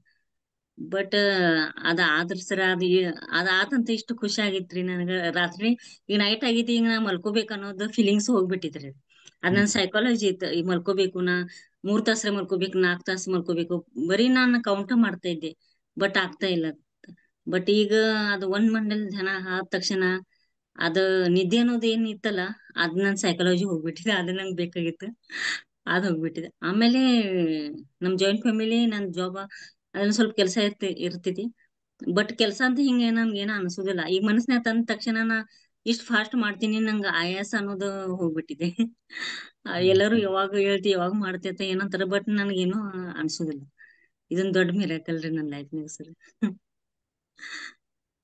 ಆಮೇಲೆ ನಾ ಗದಕ್ ನಾ ಡಿಸೈಡ್ ಮಾಡಿದೇನೆ. ಬಟ್ 3 ದಿವ್ಸ ನೈಫ್ ಹತ್ತಿತ್ತು. ಏನ್ ನಂಗೆ ಅದ್ರ ರೀಸನ್ ಗೊತ್ತಾಗ್ಲಿಲ್ಲ. ಹ್ಮ್ ಸೂಪರ್ ಇತ್ತು ಮೇಡಮ್. ನಿಮ್ ಮಗಳು ಚೆನ್ನಾಗಿದ್ದಾಳ? ಹಾ ಅದರ. ಒಳ್ಳೆ ಸೇವೆ ಮಾಡಿದ್ರು. ಹಾ ಸರ್. Okay madam. ಒಳ್ಳೇದಾಗಿದೆ ಅಂತ ಗುಡಾಕೇಶ ಕಂಪ್ಲೀಟ್ ಮಾಡಿದ್ರಿ ಒಂದ್ ಮಂಡಲ. ಹಾ ಸರ್ ಮಾಡಿದೆ. ಚೆನ್ನಾಗಿ ಆ ಕ್ಲೆನ್ಸಿಂಗ್ ಎಲ್ಲ ಆಗಿದೆ ಬಿಡಿ. ಒಳ್ಳೇದಾಗುತ್ತೆ. ಹಾ ಸರ್. ಹಾಗೆ ಆಗ್ಬೇಕು. ಡಿಸೆಂಟ್ರಿ ಎಲ್ಲ ಆಗಿ ಹೊಟ್ಟೆ ಒಳಗಿರೋ ಗಲೀಜೆಲ್ಲ ಹೋಗ್ಬೇಕು. ಜನರಿಗೆ ಆಗಿದೆ, ಆಗುತ್ತೆ. ವಾಮಿಂಟ್ ಆಗೋದು, ಎಮೋಷನ್ಸ್ ಇದಾಗೋದು, ಕ್ಲೆನ್ಸಿಂಗ್ ಪ್ರೋಸೆಸ್ ಎಷ್ಟೋ ಜನರಿಗೂ ಆಗ್ತದೆ. ಆಮೇಲೆ ಮಲ್ಕೋನ ಸರ್ ಹಿಂಗ ಕೆಟ್ಟ ಕೆಟ್ಟ ಕನಸು ಬೀಳ್ತಾವ. ಮತ್ತೆ 2 ಸಲ ಮಕ್ಕೊಂದೆ. ಮಲಗ್ಬೇಡ್ರಿ ಅಂತ ಇನ್ ಮುಂದ್ ಮಲಗ್ಬೇಡ್ರಿ. ಯಾಕೆ ಕೆಟ್ಟ ಕೆಟ್ಟ ಕನಸು ಬಿಡ್ತಾವ, ಮಲಗ್ಬೇಡ್ರಿ. ಹಾ ಸರ್. Okay madam. ಹಾ sir. Okay sir, thank you. Anitha madam ಮಾತಾಡ್ತೀರಾ? ಇಲ್ಲ ಸರ್, ನನಗೂ ಆಗಿದೆ ಸರ್ ಕ್ಲನ್ಸಿಂಗ್ ಪ್ರೋಸೆಸ್. ಉಡುಪಿಯಲ್ಲಿ ಹ್ಮ್ ಆದಾಗೂ ಆಗಿತ್ತು. ಸೊ ಅದು ಒಂದು 15 ದಿನ, ಒಂದು ತಿಂಗಳವರೆಗೂ ಇತ್ತು ಸರ್ ಅದು ನನಗೆ ಹೊಟ್ಟೆ ನೋವು. ಬಟ್ ಹ್ಮ್ ಈ ಸರಿ ಗದಗ ಯಜ್ಞದಲ್ಲಿ ಅವತ್ತೇ ಗದಗ ಯಜ್ಞ ಮುಗಿದ ದಿನಾನೇ, ಮಾರನೇ ದಿನಾನೇ ಫುಲ್ ಕ್ಲನ್ಸಿಂಗ್ ಪ್ರೋಸೆಸ್ ಆಗಿದೆ ಸರ್. ಫುಲ್ ಡಿಸೆಂಟ್ರಿ, ಬಟ್ ಏನು ಕೈ ಕಾಲು ಏನು ನೋವಾಗಿಲ್ಲ. ಒಂದ್ಸರಿ ಎಲ್ಲ ಕ್ಲೀನ್ ಆಗಿ ಫ್ರೆಶ್ ಆಗ್ಬಿಟ್ಟೆ. ಪೂರಾ ಕ್ಲನ್ಸ್ ಆಗಿದೆ. ಹೌದು, ಹಾಗೆ ಆಗುತ್ತೆ. ಹಾಗೆ ಆಗ್ಬೇಕದು. ಅದು ಒಳ್ಳೆ ಕ್ಲೀನಿಂಗ್ ಅದು. ದೀಪಾ ಮೇಡಮ್ ಮಾತಾಡಿ. ನಮಸ್ತೆ ಸರ್. ನಮಸ್ತೆ. ನನಗೂ ನಂಗೆ ಆಯ್ತು ಸರ್ ಡಿಸೆಂಟ್ರಿ ಫುಲ್. ಬಂದಿದ್ ದಿವ್ಸನೇ ಸರ್ ಫುಲ್ ಎನರ್ಜಿ ಸರ್. ನಂಗೆ ಕುತ್ಕೊಳಕನೆ ಆಗಿಲ್ಲ. ನಾನ್ ಮತ್ ಸ್ವಲ್ಪ ಹೊರಗ್ ಹೋಗಿ ಅಲ್ಲಿ ಪಾಪು ಇತ್ತು, ಆಟ ಆಡ್ಸಿ ಬಂದೆ. ತುಂಬಾನೇ ಎನರ್ಜಿ ಇತ್ತು ಸರ್. ಹೌದು. ಆಮೇಲೆ ಸರ್ ಅವ್ರು ಗಂಗಾವತಿಯಿಂದ ಬಂದಿದ್ರಲ್ಲ ಸರ್ ಮೇಡಮ್, ಅವರು ವೃಕ್ಷದ ಕೆಳಗಡೆ ಧ್ಯಾನ ಮಾಡ್ದಂಗೆ ಆಗಿದೆ ಸರ್. ಅವ್ರಿಗೆ ತುಂಬಾನೇ ಅದ್ಭುತ ಇದು ಆಗಿದೆ ಸರ್. ಅವ್ರಿಗೆ ಆ ಮೇಡಮ್ ಹೇಳ್ಕೊಂಡ್ರು, ಅನುಭವನೂ ಹಂಚ್ಕೊಂಡಿದ್ದಾರೆ ಸರ್. ಅವ್ರು ತುಂಬಾನೇ ಅನುಭವ ಆಗಿದೆ ಸರ್. ಇಲ್ಲ, ತುಂಬಾ ಖುಷಿ ಆಯ್ತು ಸರ್. ತುಂಬಾ ಜನರಿಗೆ ಒಳ್ಳೆ ಅನುಭವ ಆಗಿದೆ. ಕೆಲವರು ಅವತ್ತು ನಾವು ಗೈಡೆಡ್ ಧ್ಯಾನ ಮಾಡುವಾಗ ತುಂಬಾ ಜನ ರ್ಯಾಲಿ ಒಂದು ಹೋಗ್ ಬಂದಿದೀವಲ್ಲ ಸರ್, ಫುಲ್ ಅದು ಎನರ್ಜಿ ಇತ್ತು ಸರ್ ಅವತ್ತು. ರ್ಯಾಲಿ ಎನರ್ಜಿನೂ ಬಹಳ ಇತ್ತು. ಎಲ್ಲಾನು ಎಲ್ಲಾರು ಎಷ್ಟು ಖುಷಿ ಪಟ್ರು ಸರ್. ನಮ್ ಪಾಂಪ್ಲೆಂಟ್ ಎಲ್ಲ ಕೊಟ್ವಲ್ಲ, ಅಲ್ಲೆಲ್ಲ ನಿಮ್ ಫೋಟೋ ಹಾಕಿದ್ದೆ ನೋಡಿ ಸರ್. ಎಷ್ಟು ಖುಷಿ ಪಟ್ರು. ಫೋಟೋ ತಕ್ಕೋರಿ ಮೇಡಮ್ ನಮ್ ಜೊತೆಗೆ ನಿಮ್ ಜೊತೆಗೆ ಅಂತಂದು, ಫ್ರೂಟ್ಸ್ ಜೊತೆಗೆ ಎಲ್ಲಾನು ನಮ್ ಕರ್ದು ಫೋಟೋ ತೆಗೆಸ್ಕೊಂಡಿದ್ದಾರೆ ಸರ್. ಅವರೆಲ್ಲ ಎಷ್ಟು ಖುಷಿ ಪಟ್ಟಿದ್ದಾರೆ. ನೀವ್ ಒಳ್ಳೆ ಕೆಲಸ ಮಾಡ್ತಿದ್ದೀರಾ ಅಂತ ಹೇಳಿದ್ರು ಸರ್ ಅವರೆಲ್ಲ. ತುಂಬಾ ಚೆನ್ನಾಗಿತ್ತು ಸರ್ ಅದು. ಆಮೇಲೆ ಪದ್ಮಾ ಮೇಡಮ್ ಅಂತ ಒಬ್ರು ಬಂದಿದ್ರಲ್ಲ, ಸಿಕ್ರು ಸರ್ ಅವ್ರು ಗಂಗಾವತಿ. ಒಟ್ಟಿಗೆನೆ ಹೋದ್ವಿ ನಾವು. ಅವ್ರು ಆಮೇಲೆ ಸಿಕ್ರು ನಮ್ಗೆ. ಎಲ್ಲಾರು ಸೇರ್ಕೊಂಡೆ ನಾವು ಗಂಗಾವತಿ 3 ಜನನು ಸೇರ್ಕೊಂಡೆ ಹೋದ್ವಿ ಸರ್. ತುಂಬಾ ಚೆನ್ನಾಗಾಯ್ತು. ತುಂಬಾನೇ ಮೇಡಮ್ನು ಫೋನ್ ಮಾಡಿದ್ರು ಸರ್, ಲಲಿತಾ ಮೇಡಮ್ನು. ನೆಕ್ಸ್ಟ್ ಟೈಮ್ ಕ್ಲಾಸ್ ತಗೊಳ್ಳಿ ಅಂತ ಹೇಳಿದೀನಿ ಮೇಡಮ್. ನೀವು ಸರ್ ಅವಕಾಶ ಕೊಡಿ ಸರ್ ನೀವು ಅವ್ರಿಗೆ. ಆಯ್ತು ಮೇಡಮ್, ಆಯ್ತು. ಯಾರು ಲಲಿತಾ ಮೇಡಮ್ ಇದಾರೆ? ಯಾರು ಮೇಡಮ್? ವಗ್ಗ ಮೇಡಮ್ ಸರ್. Okay madam. ಅವರು ತುಂಬಾ ಚೆನ್ನಾಗಿ ತಗೋತಾರೆ ಸರ್ ಕ್ಲಾಸ್. ಅವರು ಅದಕ್ಕೆ ತಗೊಳ್ಳಿ ಮೇಡಮ್ ನೀವು ಒಂದು ಟಾಪಿಕ್ ಬಗ್ಗೆ ಅಂತ ಹೇಳಿದೀನಿ ಸರ್ ಅವ್ರಿಗೆ. ಕೇಳಿದ್ರಾ ಹೇಗಿತ್ತು ಕಾರ್ಯಕ್ರಮ ಅಂತ? ಎಲ್ಲ ಸೂಪರ್ ಇತ್ತು. ಬುಕ್ಸ್ ಎಲ್ಲ ರೆಡಿ ಮಾಡಿ ಪಾರ್ಸಲ್ ಕೊಟ್ಟಿದೀನಿ, ಕಳಿಸ್ತಿದೀವಿ ಅಂತಂದ್ರು ಸರ್. ಹೌದೌದು. ಕ್ಲಾಸ್ ತಗೋತಾರೆ ಅಂತ ಸರ್. ಅವರು ಕೇಳಿದೆ, ಮೇಡಮ್ ಮಾಡಿ ಮೇಡಮ್, ನೀವು ತುಂಬಾನೇ ಇದ್ದೀರಾ, ಸೀನಿಯರ್ ಮಾಸ್ಟರ್ ಮಾಡಿ ಅಂತ ಹೇಳಿದೀನಿ. ಓಕೆ, ಮಾಡ್ಸೋಣ ಬಿಡಿ. ಮಾಡ್ಸಿ ಸರ್. ಅವ್ರಿಗೆ ತುಂಬಾನೇ ಇದೆ ಸರ್. ಅವ್ರ ಎಕ್ಸ್ಪೀರಿಯನ್ಸ್ ತುಂಬಾ ಇದೆ. Okay sir. ತುಂಬಾ ಚೆನ್ನಾಗಿತ್ತು ಸರ್. ಥ್ಯಾಂಕ್ ಯು ಸರ್ ತುಂಬಾನೇ. ನನ್ಗೆ ಯಾಕೆ ಈ ತರ ಡಿಸೆಂಟ್ರಿ ಆಗ್ತಿದೆ ಅಂತ ನನಗೆ ಭಯ ಆಗ್ಬಿಟ್ಟಿತ್ತು ಸರ್. ಫುಡ್ ಪಾಯ್ಸನ್ ಏನ್ ಆಗಿದೆ ಅಂತ ಭಯ ಪಟ್ಕೊಂಡ್ಬಿಟ್ಟಿದ್ದೆ ನಾನು.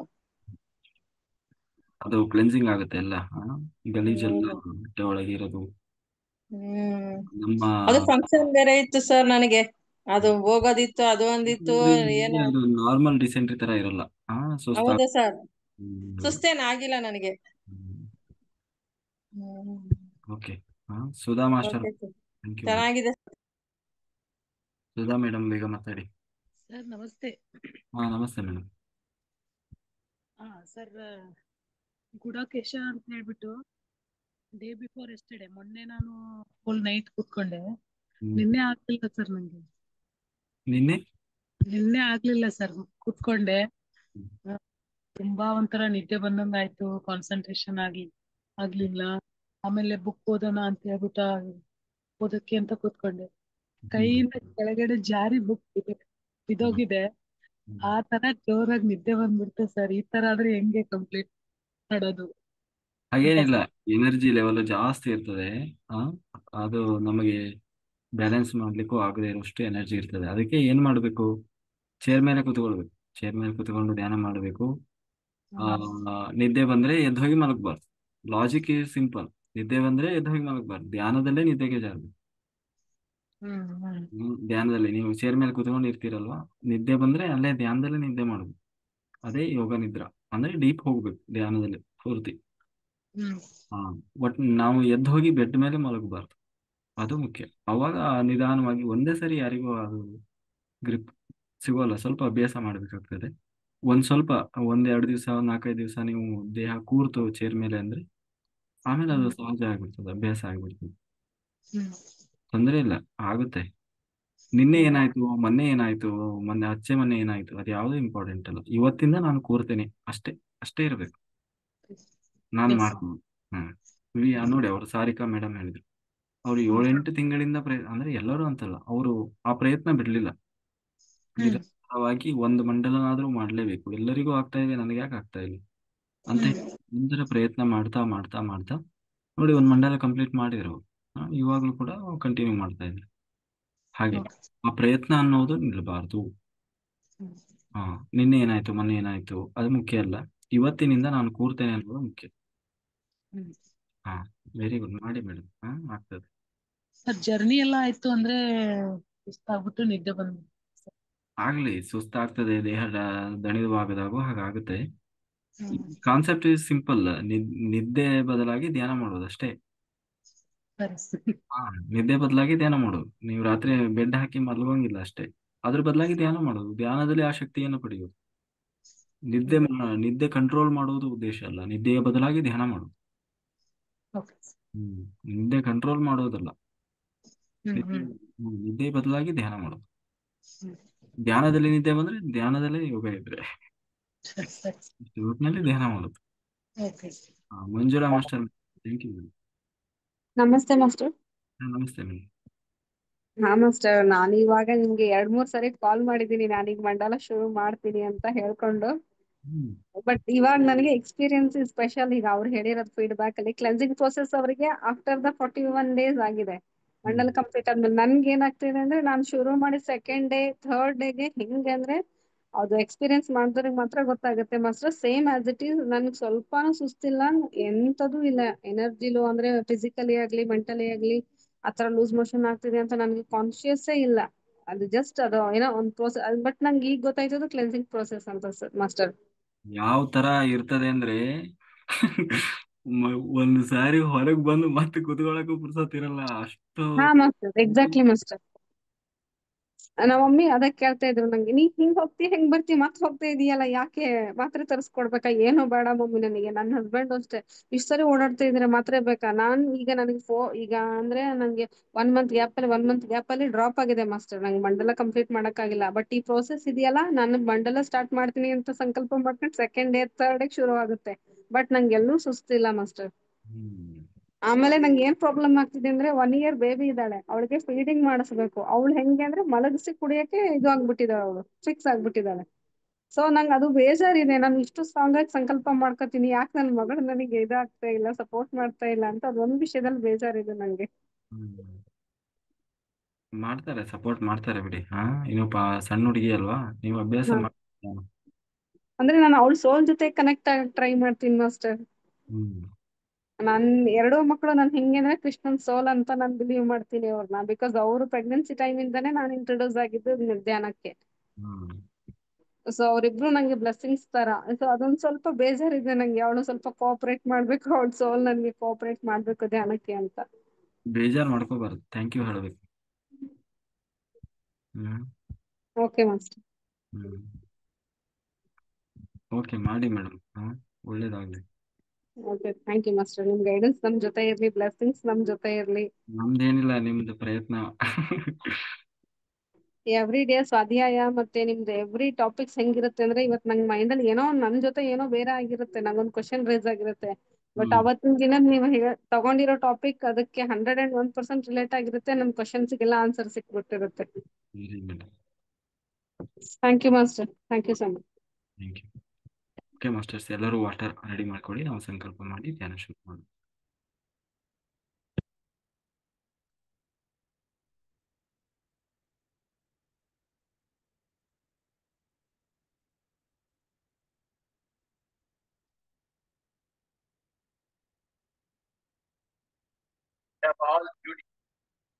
ಲೋಕ ಕಲ್ಯಾಣಕ್ಕಾಗಿ ಬಂದು ಸಂಕಲ್ಪ ಮಾಡುವ ಬ್ರಹ್ಮರ್ಷಿ ಪಿತಾಮಹ ಸುಭಾಷ್ ಪತ್ರಿಜಿಯವರ ಮತ್ತು ಗ್ರ್ಯಾಂಡ್ ಮಾಸ್ಟರ್ ಕನಸಾದ ಧ್ಯಾನ ಜಗತ್. We have all duties in the daytime, and we have all time in the night to do meditation.